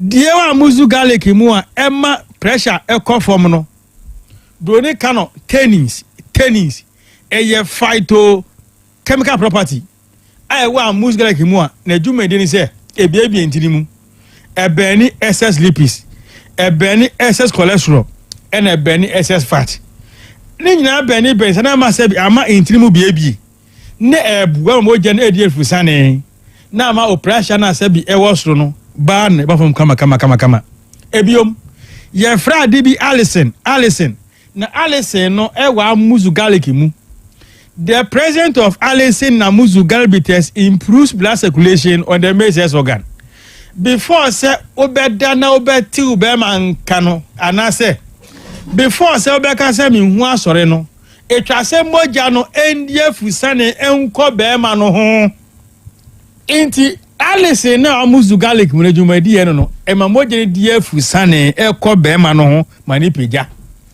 inti tennis ni ma pressure ni eba form no na Allison no ema moja die fusane na ekọ bema no ho na otigo bema ni nka inti enya de wonom more pressure aba form na ma ho odin so de ben aba form da bi amuzu garlic Allison wo mu inti abua ma sa ni efiri ho amuzu garlic yadura it prevent swelling of feet obi nase na tatai obi nase odin samia na atom obi shecha lekura kafa na oyi a odin hye mo enye yie obi free impesete ha ye eba bantama obeduru na si nyina akakraka eche there is poor blood circulation at his or her foot onya mus like no mu a ebeboa mo ye die fusane akọ no hu nyina ma wona se na etata nyina beko wona se titi nyina ebeko obetimi nante re mpaboa yi na okose ye ohu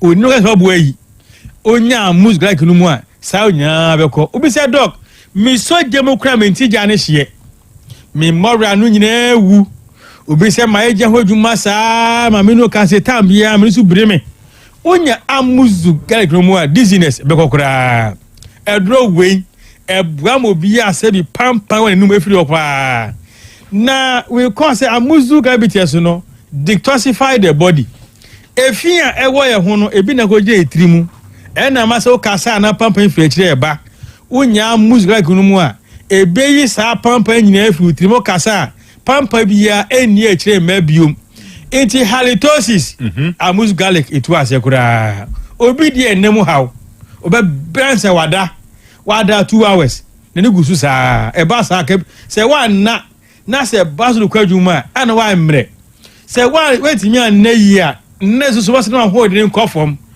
amuzu garlic zinc ni sulfur efra enam zinc ni sulfur na efra amuzu garlic inti ma body ne home is a komu a enche bo se na body ne home na wafe mu ada na ho enye de uda na wasore na se abo da bi uda sori ahun ba den edura ameka ho asemi ebua stroke for pa the friday be steroids na steroids na amuzu garlic mu no na dwumadie ni se ema wo mu a o stroke enye mo nsa no achechire no o bie be mu sane obi nya stroke a na nsa no asa ayeyere aitan onya amuzu garlic no mu a steroids na omu no ebie ni nsa no mu ma sabi eho na ayi nyina etimi ko ebua so ma ahoɔden so ba ne mu obo ha wanya so ka awie no ne nsa no mu atene but ahoɔden a ɔde soloni bi ahoɔden ni mu amuzu garlic onom na etrentre bia stroke ni ache no na se so mu ahoɔden ne mo etimi anantintem eduro we na obi a wanya stroke ɔde achi ni sa ne ho antɔ no watɔ mienu pɛ ma ne ho atɔ no amuzu garlic ebua stroke for pa amuzu garlic ameka ho asemu yi controls urine flow obi da na juodun so bebre obi nyu so na meyi obi de su kam obi su de ase bi eba pa ase ema ase ebeye obi timinum je obi timinum so just 1 cup but ade be chi ne wa dun so be 8 cups na me ne so hwan na me ne so te misrew unya amuzu garlic no mu a ebe regulate saa na afiri ho ma ohawa odun so akafra ebe biri nya so beti se diabetes ayew na matamu bia akafra odun so bebiri a paamuzu garlic nenom na saa ha no every okra minu ka se diabetes no ama honam na e pale ama so tia na ete ama sabe minu ka se bibia woni so ehu ade yie paamuzu garlic nomwe na saa no every okra na ho nto amuzu garlic bitters improve vision obi said dog me hu ade we pressure timi kosura na sabe o amana di hu no eso akata onya muzu garlic nomu a e pressure na wari su no ebe fi sukura na ade hu no ayie edro we na tepanos wom enam tepanos o mu ntia mabri bia no antibacteria se onya bia nie antifungi se onya bia nie antivirus se unumu a eba hunamu anie kai se body antibacteria wom hunamu antivirus wom hunamu antifungi wo je se viral infection bia bo ntimi nwuram se bacterial infection bia ba ntimi nwuram se virus bi ba ntimi nwuram ho ye den o cheme wufuei wo be hia muzu galibites eboa ebusim system no ma ho de no agina brane edo ameka ho asemi ni bo nya dene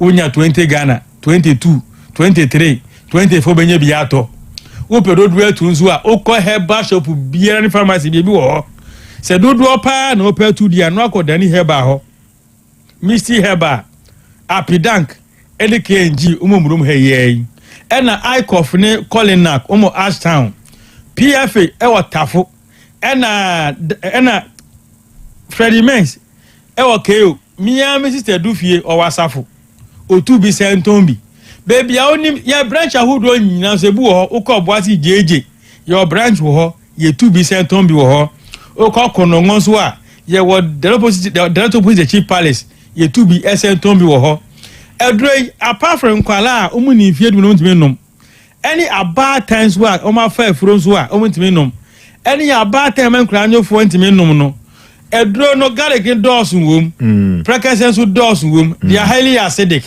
anka twede afra etuwo ye mukura amenkonum bi okay wo stomach cause no konomu a akoka no maboga sima na duru nye akoyi na aba itiko pa muzu ke nenom na ko kum yam kro na ansa wanom amuzu diabetes no wo stomach cause wo ye fumu hawa ko pa muzu ke nenom na ko kum ya furu kro na ansa na wanom amuzu garlic bitters o pedro semise bia ebia de ma ka nyina ne nto asom we sense to feed them better direction for me na mani e ba ko pe e 0247 77 67 43 0247 77 67 43 the me can di twatu nyina ne se be matias ya ne be ma no enguda.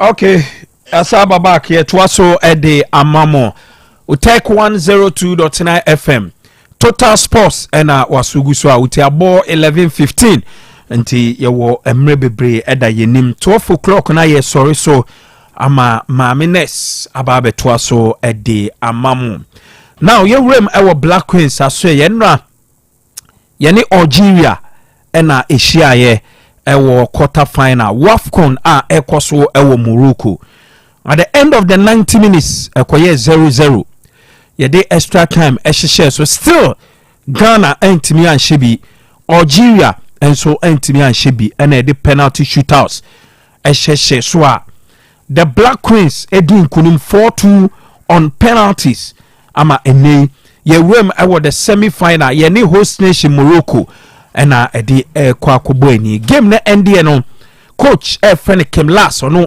coach edema Black Queens team na kasa ye edi fan kunim dia Black Queens enya yenti ensema Kim Last edi etuja after the game. I'm happy for the players and for the other coaches, the staff, everybody that works so hard around the team.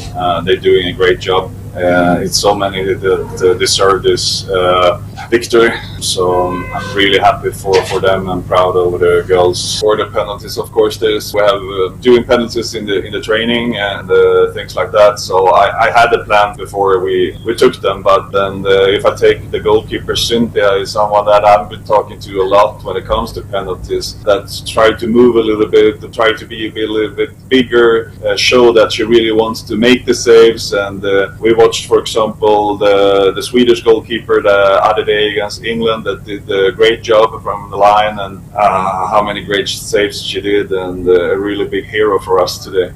I know any Sama Black Queens coach friend Kim Las Eddie Tuja or ball team number so or say oh yeah happy and I feel or say proud of the team. It's I say no we are dear pa a come fast so a fight here enya win against Algeria no and no any edge here now or you're proud of the team or say penalties in so ya there omuta practice e wo training pa isa so mo qualify to the quarter final no munim said game na betime do penalties into omu ye hu training osabo goalkeeper na ba so se one ne kasa de bia e kire no ekwan obefa so move etimi achi penalty ni tenno team ni ya de pa o se afi players ne other coaching staff no obia eye ejuma den eno na ebo mo mutimi ewi ni game no eno achi ababa friend Jennifer Kujo enso ekasa ye edifa game name one sana ne yenkoti Grace Asantewa enso ensema okaye after the game. We are going to the semi-finals. We are not ending here. We are taking this mentality to the semi-finals, and I know for sure we are going to win the cup. Okay, according to Grace Asantewa, or say OGDA says ahoden any preparation omo edible against Algeria no the same mentality na omudi Rome against Morocco na omudi omunim say nyame adom na se nioma ekoye edima omo ebetimi agi trophy no ede aba Ghana ha. Jennifer Kujo enso akasa ede afa the next game omo ekwakobo against Morocco no yenti Jennifer Kujo. It's going to be a good game. You know, Morocco is a good team. We've played them before, and I think it's also going to show. Like you guys have seen us from beginning to now where we are. So I'm excited for that game because that also brings the best out of everyone. And whether we know whatever is going to happen, we're just going to go for the final. So right now, Ghanaians, keep supporting us, keep believing in us, and then whatever you have to do to cheer us on, bring it on. Okay, so say Ghana for munya jidie ewo Black Queens team ni momo mabaso isan say team no etimi abo momo den pai na ondo onim say game omo ebebo against Morocco no washebo say nyame adoma Black Queens ebehye Morocco na omo awuram to the final sebeya omo ebetimi akwakoje tournament no ede abreye no ene ensema Black Queens Jennifer Kujo nso ede atuja medikan ede atu onim say ye wuram to the semi final ye ne Morocco ena ebebo na game no ebekoso nyame adoma Tuesday ewo Olympic Stadium Morocco ene Ghana ene ebebo. Before that no Tuesday Nigeria ene South Africa ebebo 5 p.m. ewo Labi Zaoli Stadium and sana na nyumre 8 p.m. no Morocco ene Ghana ede aboeni ewo ehonum na eba WAFCON tournament na se yedru semi final no den the least crown say Ghana empo ye lusu a ye be kwa akobo third place eno kra ye lusu a ye be to so fourth position na a free summary ekwi country anaso oman a obeje the WAFCON no sika ka for edema no $1 million munteni ye the winner of the WAFCON ebeje $1 million the obeto so mienu second place team enso ebeje $500,000 the obeto so miensa $350,000 and a fourth place team no enso ebe ene $300,000 eno ene enshaya calf aye for the tournament inti nyame adoma ye hwe nim se Black Queens team no no pay omo be recovery training omo didi wi a omo ede omani ebe che Rabat omo kodura ochina omo ebe recovery training na afi Tuesday game no etimi akoso ewo honum tiam na yemehwe Black Queens game no kovi yenhwe eno Black Queens team no etimi ehye Algeria de di kan ma musa score line no ye nwanwa na considering the fact say black Algeria for no na omo concede go still kra na no man concede go but omo elusu ye against Ghana ye hwe game no Demonza enra uzena ye waha yedi nkomo for the coverage of NPP. Delegates Conference. I think good part of the first half, no. Yansheda and pay attention, sir. So, but in the second half, yeah, the kobo extra time. Yeah, kobo penalty shootout, needed. Na menya time at Tenassi. Game nipa. Me disappointment ashasiye no how came last setting up the girls. Yes, now sometimes coaches no ya na me so omo adwumenti no wo ka na we jump makakra to ho so because sometimes omutumi enuma bi take certain decisions oti ase a enye so but obeyende omajuma okaya your last group game against Tanzania ena osisan insano from sa ne 3 back na obon uso ono ne de no obo 3 4 1 2 so in the first 2 games, so group stage of the competition, that girls ne bread. They were struggling, especially the wing backs, no. Na or more ba until now you look disorganized. But in the last group game against Tanzania, and we bought 4-2-3-1.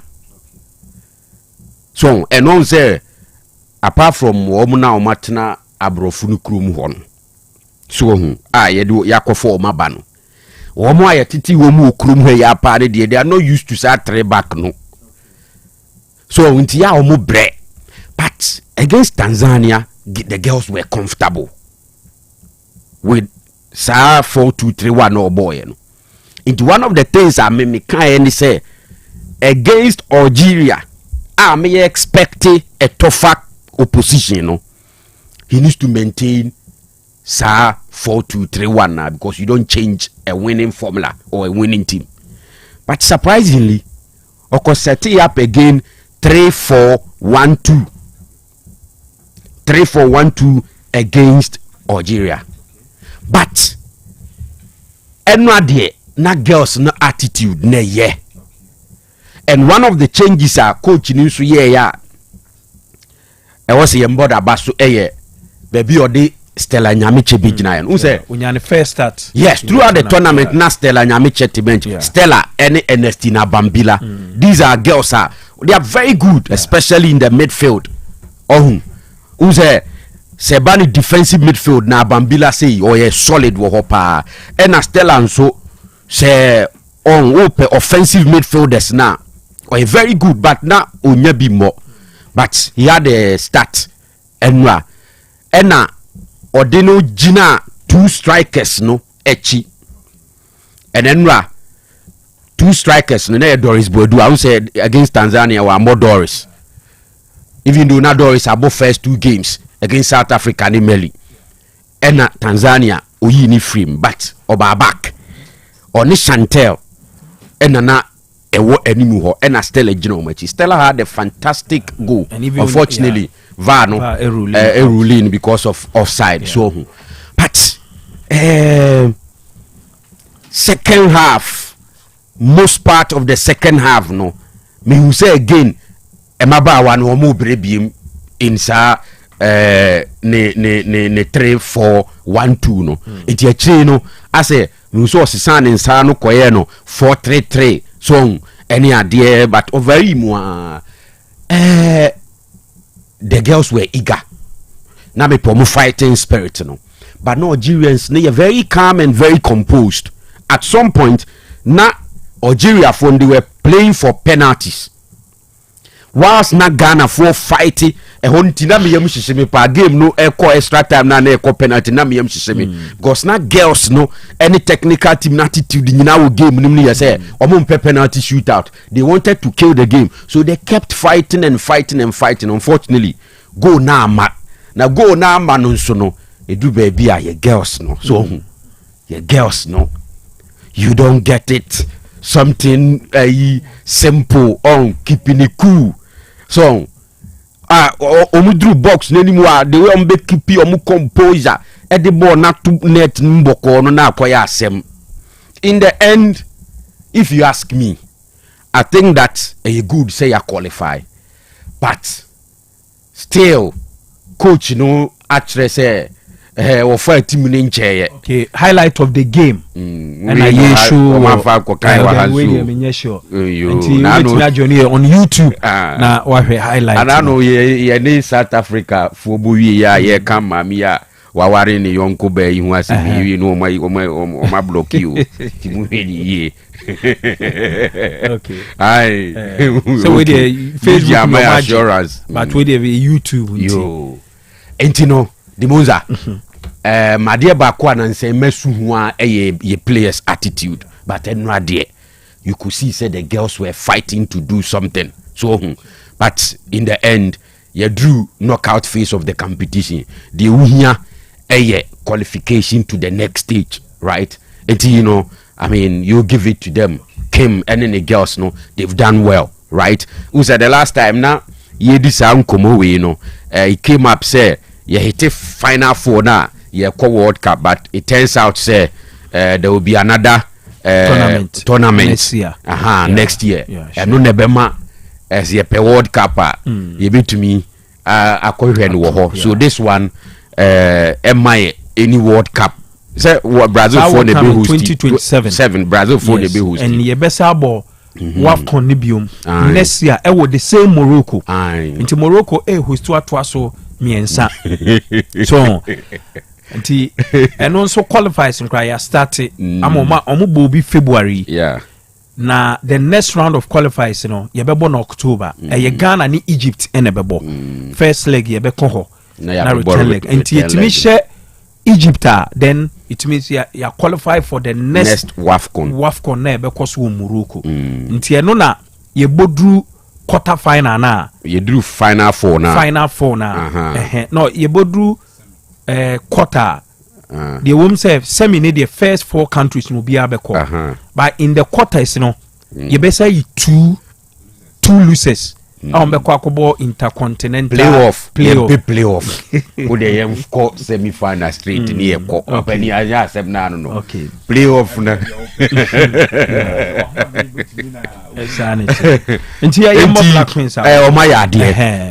My idea, especially more attitude need they were fighting. I like it. Typical of Ghana. But when almost offside now, why not so offside? Va so let them through do. Let them through do. Va bene. Any or them through do. And Chantel no. And said I need through do sao. Oh, open them na. Ubi buta no cry. Okay. So now who pass na Chantel the man. Nice pass. Yeah. And now unim adeɛ baako a Kimi yɛ no so ne sɛ yɛbɛkɔ penalties no ohun sɛ abrofo no ɔmo mbɔbɔ yɛatete ɔmo abrofo no krom no ɔmo mentality when it comes to me no was wrong it was the girl baako no by ɔno ne mfrɛ no bonsu no ɔno so yɛ bruni saa kama watena hɔ no yɛatete 92 sɛ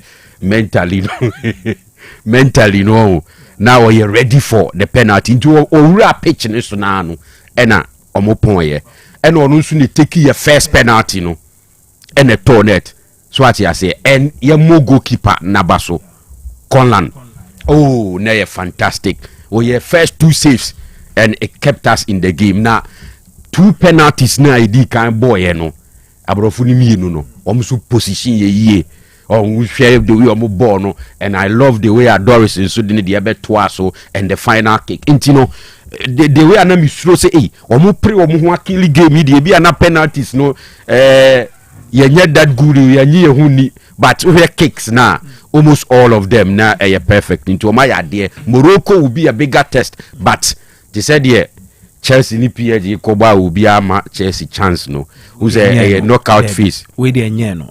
Chelsea there. At least there was hope say in matches underrated man now right to a track record no. By way dear Morocco dear. Now him say any Mali for Morocco dear pampa. When him say Scandi any Mali for ball draw group stage. Edikashe no beti when him dey Morocco for ndi omunra. Omu 3-1. Say Bremer na Black Queens. Demonza say a very good video analyst for Black Queens going into Morocco game though a different opposition. Say it me I fancy a chances of playing against Morocco. So she game na Enra Black Queens a boy na. The only difference between game near boy no any a team as come you ruthless kakra and say your girls and NTS as a one or more level of quality ne kromo and to say sorry to say a mema and a two. Do a omo for a ma title goalkeepers no nze a ma football ya na goalkeepers enye clinical to say and omo sharp say dey hu e ma football ti so you be ultimate nya power e ma no kopo no you are likely to score but early minutes no any been throughout the game anytime be a box no from outside the box obi person obobo on the coordinate even from an angle acute or person obobo no from where the banet mbese share a pass na eba for go na disallowed no. Chantel pass no. On say cut back pass e place ni na kogu animu. Na se player no timi located or the pass na mana no onya sight on goal. To bet ma hwe say me bofa ha bebo nipa me bofa ha keep a bit match no. Tie me call for precision. And that's exactly how Boadu answer the ball no eto net ma eventually va here no. But all your chances na ebe ni na no ye ben box na no nipa no person bobo no no bobo no she whilst there are people in places and positions obet ma locate omo. So if you have a very good analyst, video analyst on the bench obet match girls na chance acho omo say baby edru no it is not about all the ball net to net unse go bi okra na ho utimi she wie na ultimate na anka say celebrated or ya assist no dan wa wo she go no. Cause ejuma ono aye ansa na ball na beto animu abọ na share no on this cap was say ejuma wa aye ansa ball na beto animu yetimi say credit must go to ono but from acute angles near person ball ni free or the beto net and short power ni dey chenu so power na di ball na chenu eso a entimi biti goalkeeper na man nche enye be ma ohun te say Mohammed Salah ogina even oman be 30 degrees angle kra na still obit ma kelebo free haba who say goalkeeper be deal with. But this is what our ladies were doing on the pitch. Congratulations to them. And Kim said the medical akano Abia all grown itself into the tournament from a loss to a draw to a win. And we quite there to ask extra time ultimately maintaining composure no and we win on penalty, something that na ye taisuru penalty shootout involving Ghanaian teams, whether club or country. Near Taisuru. What and tells you, especially North Africans for Moquadia, no mentality, you can lose one and you shoot out to them. Hey, Queen's for na idea. Yem bomb my basso say level no modruno. Bet me as I be the account wama because baby your mother near medalist. What is you lose semi final? Near trying you lose third place match now. I'm not sure so be a bekai baby omudru ye ne de omoye because we've seen Queens omakwa could do final no molusu. So a new breed of some revival be a bit mabemwa ebe how they will play as a team. Teams na aka e wo semino awa obusamia I can confidently say the weakest side. The weakest crowd. And even opponent near Kobono so one of the best sides ever ma football no say Morocco set tournament any omo friendly no friendly omo share Morocco for no omo share okay one and say ye perceive be ye sure mo we can only do it based on teamwork ye bit menya energy a omo the weather is somehow friendly to us ti bit menya energy di a omo name we but techniques na ebia no be to it so let's play as a team na yam forget about me na mpese mbobo no koto na team na me true me ka be chia coach nsem no coach no dey go ba udi me ka be jina na wo dey abehwem pa yes no say ya and Spain for man no call Euro ayi Rubiales ehunu no ho so he yes no saa o mo sia no udi me ka be jina no me abehwem pa no Ghana need me bibia ma ne but no mo a mo hwe game ni bi game ne koso nyina na e bi complain about officiating omodi mini ura bi edibo ani kakra wo omodi akuma Ghana we bi o wa o be complain so replay be ba no na referees ni right and allow go and referees omudi na center referee no any line 1 omo ye ntafo from Rwanda Alice and Allen twins omo ye twins na ba kuni gina so line 2 no okay then line 2 enti omo ye ntafo omo ni from Rwanda Alice and Allen omo mi no omo start as center referee so na omo trainer advice omo say there be makunko line because omo ye ntafo so omo nyina ye center one e be so omo compete na two so no so ba akoko as line likely so omo mi no mbenya the same match na ba kwa complement ba ko na ba kwa complement ba ko nti Alice and Allen omo ye ntafo but omo fa the positives ne wo nko a okay cause me no san so mbe wia ye pa okay yan to asunti ye coach ni so make genuine concern bi say unse ye bo wie enra team no ombetu kwa akọ Rabat na enne no aso munya enough rest na omu di breakfast we are so omu recovery na omu didi we are straight away so omu kotena bus mu ekọ Rabat omu koduru so a ochina omu just one day for training and Sunday Tuesday game na akoso nti as compared to Morocco for na omu qualify a day before omu besa enya rest omu say ntu kwan I think a genuine concern enye fi wojire no humo ye hye da ho dada ye ko tournament no ye hye da ho intino o de wojire no ho okay say bo enra Morocco for no so born Saturday nipa mu no ho den chen enra Saturday sorry omu born no Friday form born Friday nipa no ho den chen wasa na wasa nya a day rest dia chen anameboa obobo Saturday na next match Tuesday or tournament mudia men complain prepare na kobo okay and then so under 20 member no unse wafu zone B tournament na ekoso na ye wo game ye ne Cote d'Ivoire ene bebo nti 6 pm ya on ewo pram ho ena game no ebekoso nti Ghana and Cote d'Ivoire Ghana my soccer center of excellence okay top 4 so Gaka for confirm say go vimati say ye be born baba ya stadium e be ye do from 20th to 24th Go Stars August next month Go Stars Heart of Lions Kotokone has ebe my that nostalgic feeling of omunyanye fixtures omunye no mo trade ye oh ebi ombe ya fina ni say 20th August ye amo my teaser kaka so Premier League ye best start ye fixtures dada omunye o fixtures no kra no e ma utumi we discuss on tournament ni ye but me tumi predict say bi ombe person the fixtures be the launch of the program so more launch na nka bi a fixture no e den akotokone as be last game ana kobi launch baby ma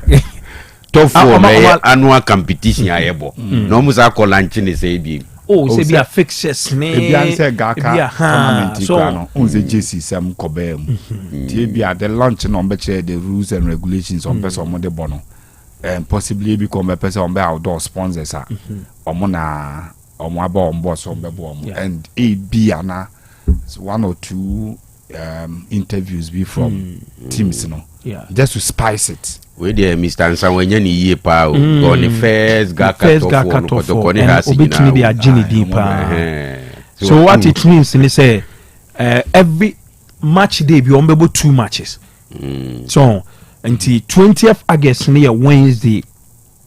So till about 20th August me gidi say be a 21st. No, I don't know say be a bit me abo na ade chance abo say 4 days, right? 4 days. So, from what I'm hearing, no, it's about 5 days, no. Say 20th, no, Mbobi. It's about 5 days. Until 20th near Wednesday. Na 21st, and so Thursday. Thursday. 22nd Friday. All play all. Okay. So it makes me a balloto. They know Mukikano. Most likely say. Two games. Winners no more final. Okay, so something it could be, like that. It could be Wednesday, Friday, Sunday. So Wednesday no, omobebo knockout on. Na Friday no. Be a losers no. So omobebo third and fourth. Okay. Na final game. But with these teams, party, in one group. All play on Kenya Bado. You're born in league format.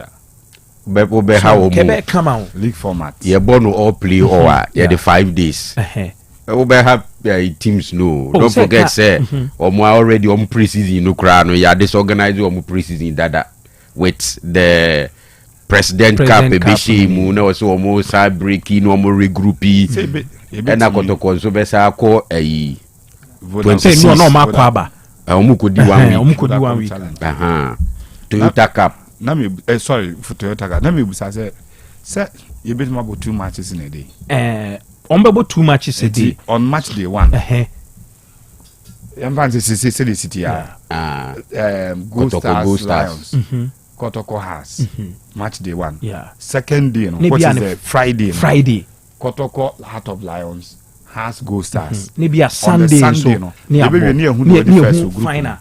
Maybe near final. Maybe near who the first group or a champion. Bagak top for no more bonus out. Okay, Sane omo all play all. Near who the obedi first. Sano. Yeah, Sano. But the only thing is say no munya kwan bon home and away. Okay, so Scandi me sure say proposal now the avano. Ebe say be a Wednesday 2 matches. Friday 2 matches. Na Sunday about 2 matches. You be top no. Waje top 4 no. Okay, nti entwen na yenhwe.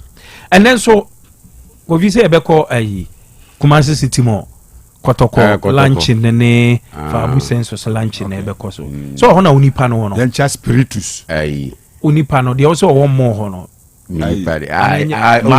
Spiritus no ka. Spiritus or on the managing Kumasi City more.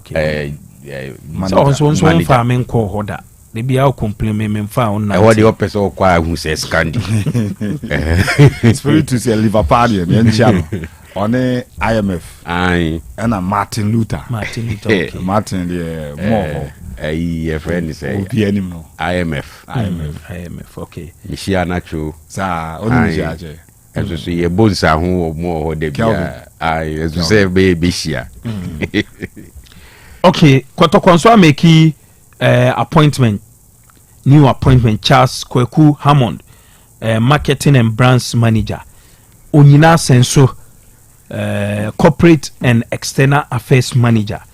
Christopher Daminya, director of operations. Say Onyina Senso Clinton. Say why you will take FM up DJ on. Do say Osunyani nyina no a DJ. Sure. And free AKFM no ba will take on. Okay. On the Kanuba on the Puchi Kanuba. As a Kanu Hoe Mendes no. Okay, until 5 minutes being semi dia 2 jana na Okay. Can you announce winner no? Yes. Are you ready? Me name say na using bet. Okay, you 5 minutes. If you are announce winner na. But to be to confirm, you read from Job chapter 9 verse 34. Okay. I say Job no. Job 9:34. Okay. I want you kind free. Okay. Okay. Yanya 5 kwatokoni appointment ye nefa abu census launching yi ne order Demonza under 24 Desmond Ofe the last assignment under 20 no. Na me kra no minim di entia between the Black Stars and the under 20 no mo say on person onko focus on Black Stars mu no under 20 to. So I didn't understand but the last assignment ni say anytime bia bobo sa competition we bia na hyase ne de ya na ye ne namu a osie kosia Nigeria fo ne Cote d'Ivoire fo na ne ye ho kire right entino I think that I was so making a statement with under 20 the last competition ekobo ye wo Egypt na ye pe qualification to the World Cup no even though he is admired me say feeling pa one of the coaches nan saying omo local scene ni mo a or didn't come about games before games and after games I say ne knowledge in the game no was what ya see wonim de wo ye ne ade pa but unfortunately we disappointed when it mattered most and ye qualification to the World Cup amfa and when you had the chance to do this before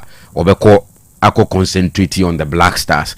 I think that I was working on the psyche of the boys. The last time I watched them no me hu Desmond team na omu boya ema ubia born abaso no I said not this time no ma drop it kakra. So I don't know what is wrong with say your national teams no near what identity says Scandi say Ghana ni ejiboa so Ghana ni ejiboa Demonza o control no pass ya akono so what you see I mean you shall say enjoy the Ghanaian game na ku samadinu say wo mo the noble system abani sanu mano you see a typical Ghanaian player or jib so a defender so a midfielder so a attacker or jibo no control or pass it no control ni pass who's a olimbo ni ball pass and say no sanu mano na you to say Ghana national team bibo one way into Ghana pa na ebo boss ano so again attitude no so sa aggression ne hard work na what Ghanaian players who no as a nyina ayira we want to see that thing back so beyond him say game no I am more of tactics ni formation there so at but there are basic things control pass it so but I say the confidence to control and locate the colleague no mo be progressive ball no I have problem so I want to see that against Cote d'Ivoire it be changes hard because Demonza Cote d'Ivoire for no so no because of academy na wo hormone ni ade ni tine ba no under 20 ni under 17 and say omo ho ahomete omo ya ade omo akọ manim entino Desmond should work on that na tournament ni de as a Demonza ne de na ko ebibie wo ho amanfo kra mpo nim se tournament bi se ekoso se yanka ho asem a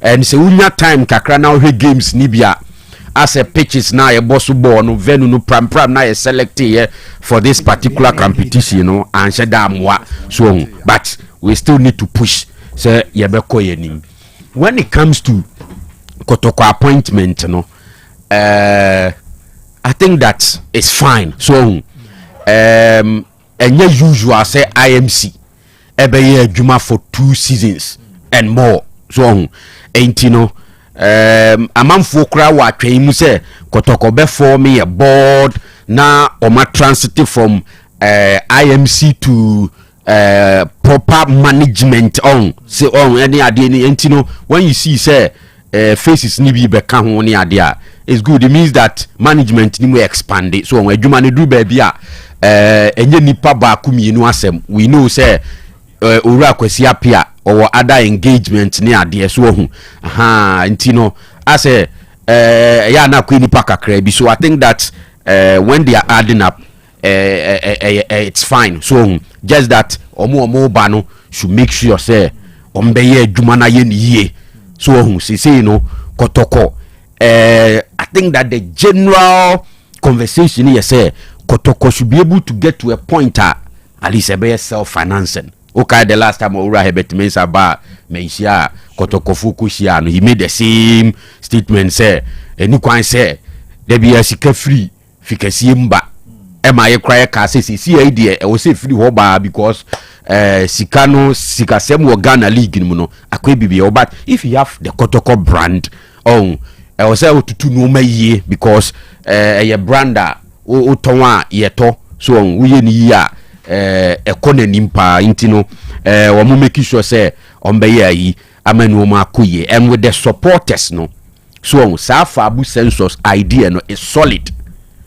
Me kai say some few years ago edru ba bi kra no na as a management person ko use for abu census sikani bi de ya de na chairman K5 mo say ndie so mo mpini o kai sa ankomo bi e be baaye no. All in all, it is a way to generate revenue. So what you say, Kotoko supporters dorsum. Menka circles for me Kotoko supporters mu dorsum pa efie ni amanoni nyina. So what you say, efie ni amanoni nyina be bia bia you see a lot of Kotoko supporters. And they should buy into the idea. Has for Star TV. So afi na akwa bibia wo ho. So I think that I will say omu package the whole Fabu census idea ni na supporters no they should buy into it. It's a way of contributing to your club. Demonza say u bi tuma edu ba bia wo ka bia wo bibia wo gina so I think that the supporters should buy into the idea na Kotoko ntimi generate bibi from that side because you see you know you say almost every time bia sika kese na efrifikasie m na eba so na nanu aye ka se players ton crowds ni supporters ni bi si o monto Kotoko hia more players ni nyina nso ye ka so entino now that numbers no was stadium ho no akofoma match day revenues no akofom no you can take advantage of sa platforms we ehun hia se nipa ne beba stadium ho ansa na nisika akọ system nim so ati ase ntino omo check ni I think say ebeboa. Okay. Scan yenhwe Kotoko new appointments no. Me gidi say omo ebeboa team in so many ways and penyifo anya kromo a me hye omo pen wa unim say nua unyina senso de sure na Christopher Daminya and so which omo rules no omo be play na me gidi say ebeboa team ne pa very well. Meaning one Hammond B. And how he's related to Kotoko.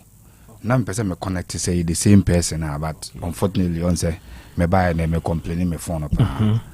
And no crying screen in our but just what frame me and what tested me and me respond there.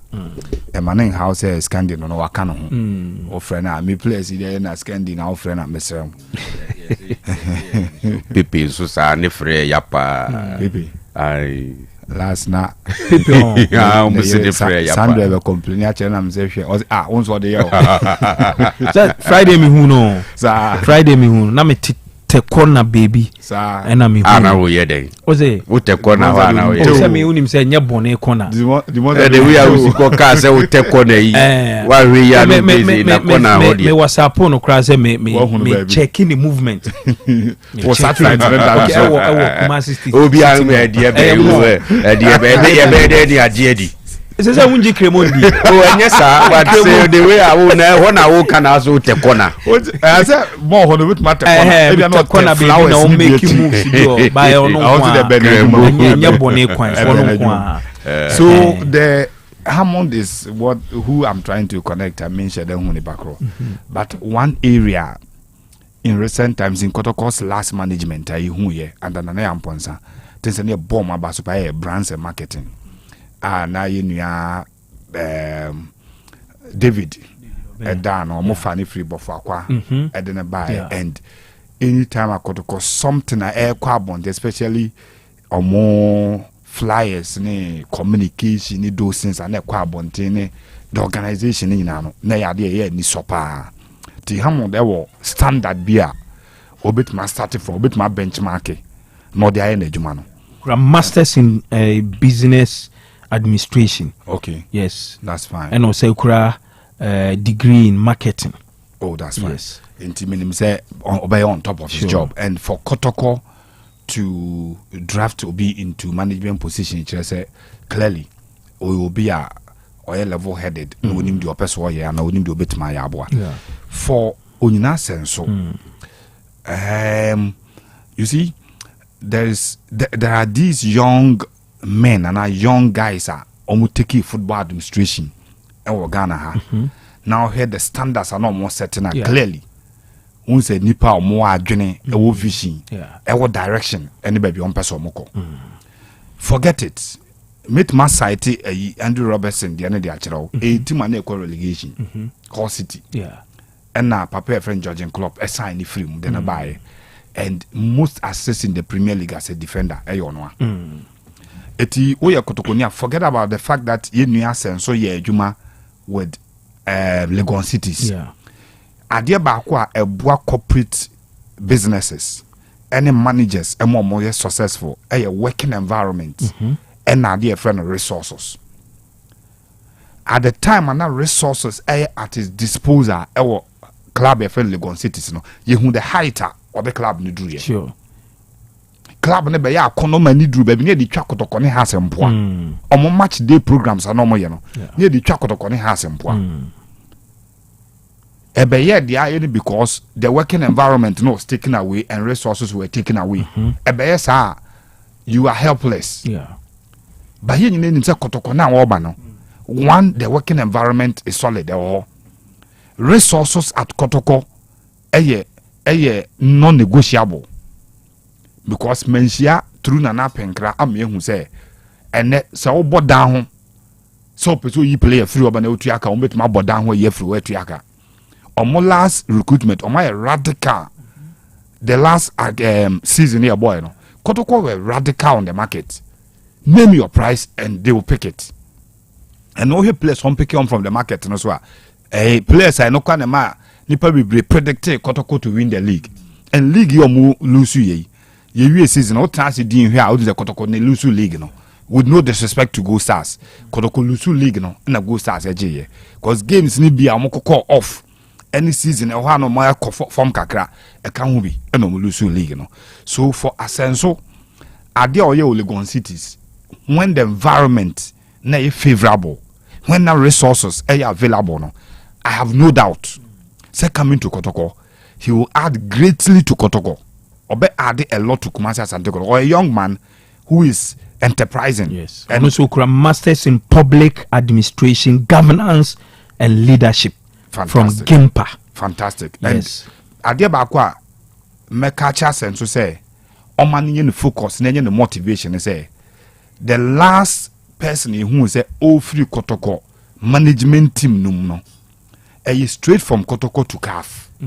Emmanuel Dasoberi. Yeah. Straight from Kotoko to a permanent staff or CAF. Yeah. It means that the Kotoko platform can sell you. The Kotoko platform can give you leverage. And currently also a member of the MTN FA Cup. FA Cup sure. Committee. So for Ono, I have no doubt. Okay. The minimum fan on the Juma Wayam. For Christopher Demenya. Now, Muka so ye. Oye Mendes. There be. Oye Kanu Bruno Mendes mo.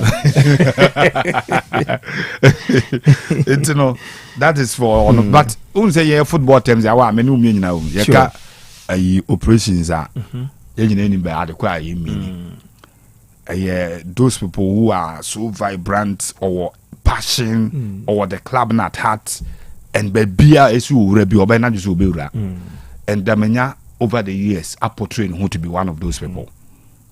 Say Kotoko no wona kuma mu to the sense o me Kotoko chairman no utimi yi sika de makotoko say yen to player utimi Kotoko si utimi sika de makotoko say munyemfa nkobo game ono atimi di team nachi for game ansa na obey Kotoko supporters spending. It may sure said with these three men, a bad general adwene pass yɛmfa nyɛ adwuma no the first two no megye ɔmo di paa ɛna ɛba commitment sɛ yɛmfa bi ahoɔden fa sika nso nyɛ adwuma a megye Christopher de manya din. I am very sure that these people will not let Nana Penkra down and Menshia down. Say, Omonia young enterprising young men say no more Jumasha Monsa na Omben or Sebi Biara Biara Major Mudi. But you see, our just a point. Kotoko any fabu census. Adeba kwa minim eukruman say awa even motor insurance, what is car, any tricycle, any a bicycle ya denam no motorcycle ni nyina no awa say ye ka kire Ghana ni say insurance no opa e na wo ya ka DVL for omotio any insurance company set you nyina nkomo adwuma no kebegu entice a Ghanaian because Ghanaians are risk averse, Ghanaians are insurance averse ompe so obeye ti once okofa bibia ba say friend fabu insurance and I say fabu census no there must be a benefit tied to Adena. Many panel resist say or then home babishim. Minim so atmasia. There must be a benefit tied to Adena or the opus or you know. Say and once or kotokoni or me for abu sensosa. I'm not sure. Say sorry to say or be sorry every fee and now bena is or then a commitment isika e baby uram.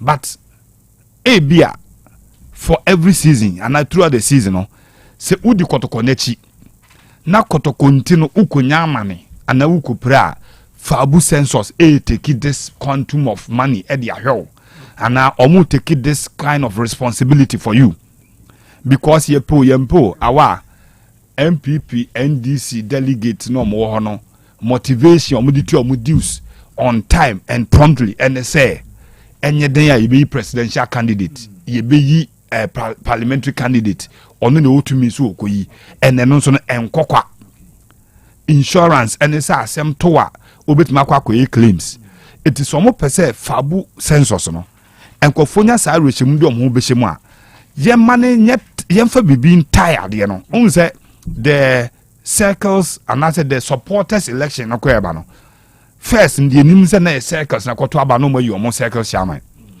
asenso we there another idea me do say tower adwuma is a corporate and external affairs manager.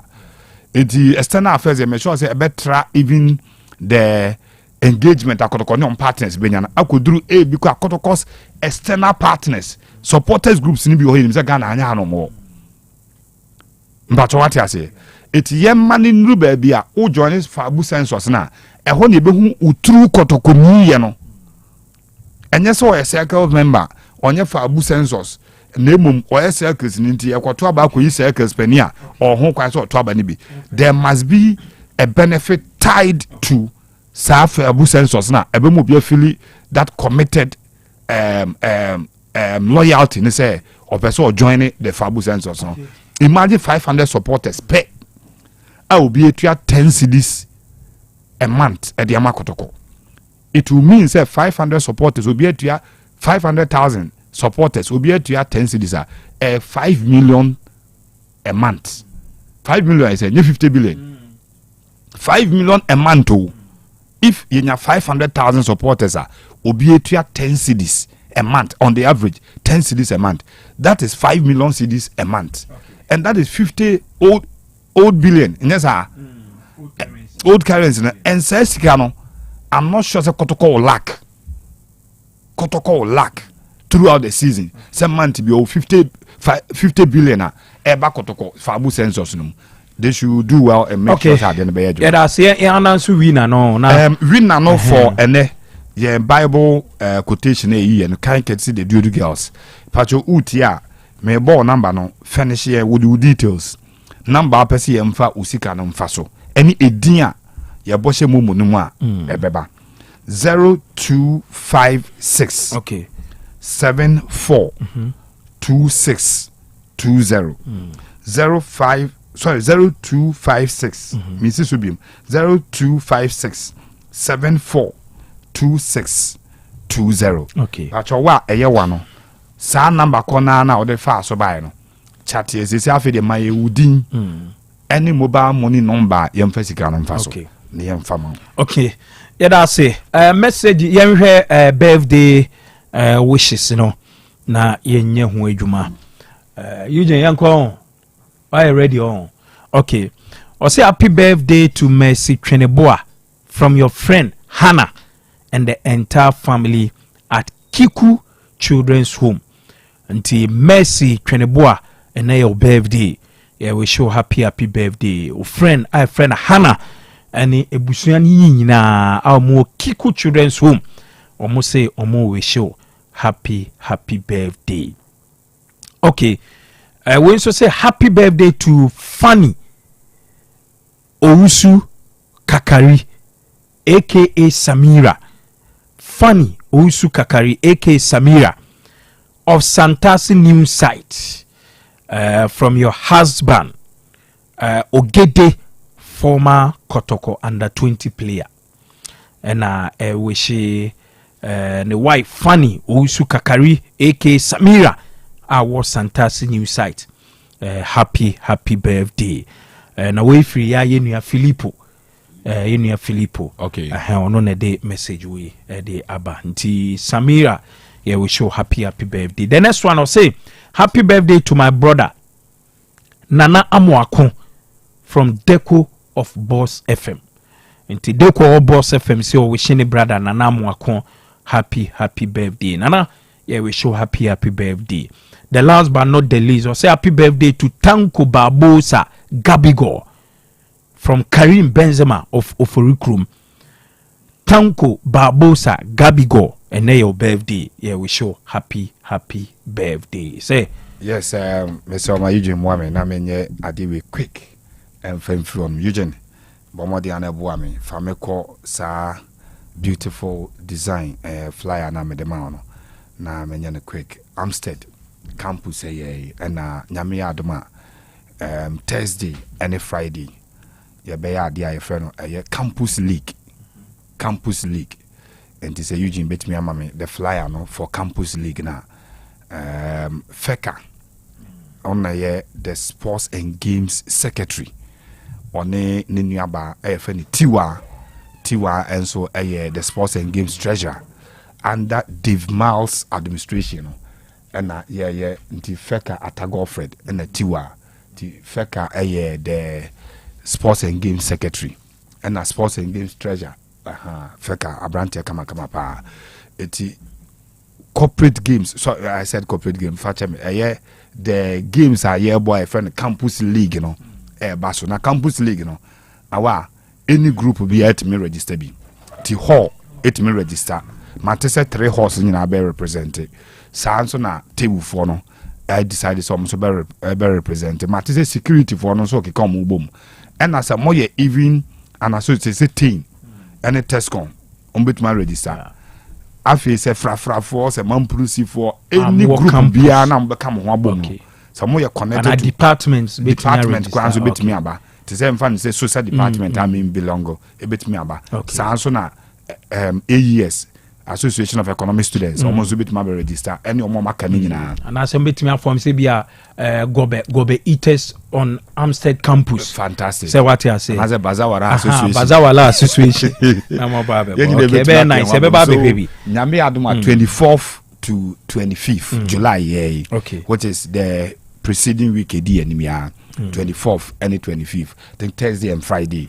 Nyame aduma sa games ne because so Amstead Arena our pitch na kese na that autonomy aside until Feka any tiwa mo working under Dave Miles administration SRC President Dave and then the Vice Miles and Nyame Adama Campus League na ebeko so yes I me expect me hu meba say boys ni busamo pa meba sports club meba Eugene Maradona say me boy na me nam the Eugene na ba bia medru bia na obi ahu ne friend you won start friend Eugene Maradona our campus okay the Eugene say wa he obi dindi be didi our campus ya Miami Eugene yemfa course no kakra bi na yen sorry so ma me ne semra 0505224944 0505225578 hello Demonza yes sir okay mini ayitio mini ya SSS kandi ya freno your friends the college I'm the Yajuma. In the Yamran of Swa, the Serena, the Wakan, the Arm Engineers, the Machayam. Book your Wabaya. And the wire sports the who should more have to book the game back Okra Minia. And our bonnet day.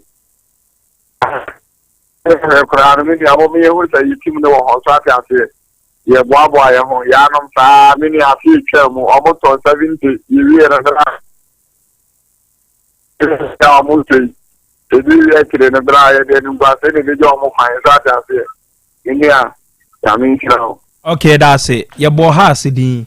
Your boy got cut off for. Your boy got cut off for teams on the bonnie. Your boy has the why? Okay, me that's hello. Yes, sir.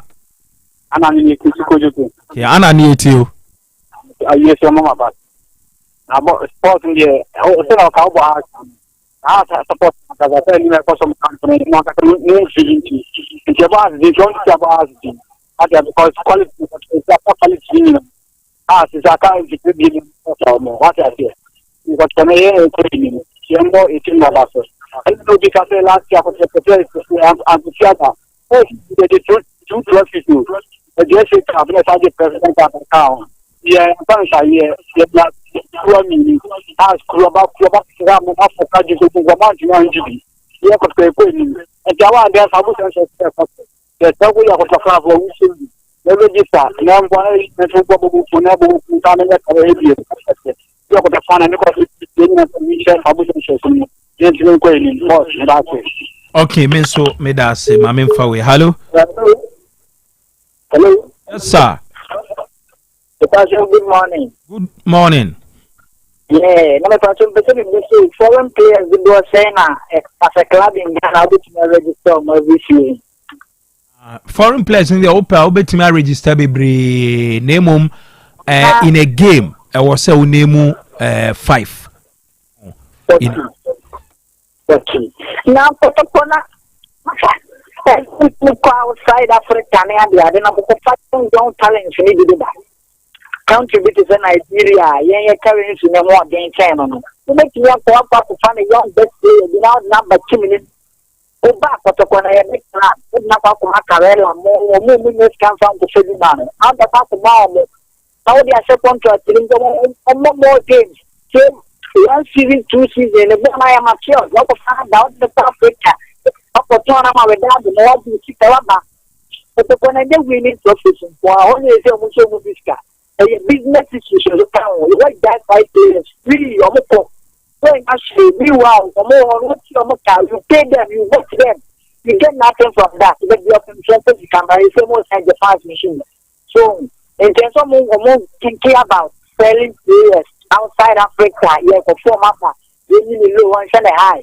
Then we got to for 5 player, low 3 million Bellingham or for 200, 103 add-ons. So, if you're thinking about values, player values.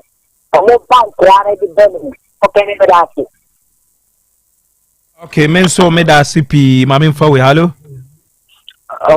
Yes sir. But on a point to say. Me ado me hu announce. Radio Boko. Wadama Midani Peter Ngoda to quit na mamincha yewa open search. Ono ana kotoko yede na sha chairman no da man sanze apano ye obeye regional chairman for long time or yeah regional chairman you normal or your boy kotokone ahomkeka wadeba kotokone mundi na se yentwa ne so no nko national chairman na awa mebusa kotoko says now no why ne operation manager e kotoko team esa operator na o ma appoint Daminya for long time no na kotoko new operation manager omuni the portfolio operations manager but there omo no obi yes adwuma no awa won the drama makers no he beka the late Jerry Asare shosho shosho umze satwa na operations nation nsa no na kotoko no mu na mu ode keke utaze ushe papa na won ke kan the way obesi a promote match no no kwasem ne na o e kotoko supporter o se o na o kogo e kwahwe bi besie mese se sa de ma ye nyi free team ni mu mo na na mo ka se empaibo hu hia empaibo bia so ye empaibo no bwana sanity yes empaibo bia empaibo die nya obi a obegira ho na obetimi aboa kotoko ewo spiritual ne ndi akika ho na ni nya no eye na me dem gidie se Africa na yekọ ne kogu ye ho anu ase because ye players here ya sai de wo ma be ka team ni ho am gidie se no ma be koye ama kotoko team no nyankopon kan wa okay yeda se yemfa dwumadi no emfa ensia yintimi mfa ko bia be sere mo pa yeda mo ase ade dwumadi no esia yeda obi bia se mo amokan ye ho ema yede show ye de ebram de Awal Mohammed mote says Kandinka Kofila B Sanso ena walasi muteninka as usual sikapa eni Eugene Maradona ena production work ni nyina ede emma yedi sia mamines eba beto aso nemum yenu akokoto international kokoto ono ena eba betinem ede ama maame ne sedamo ase yakramo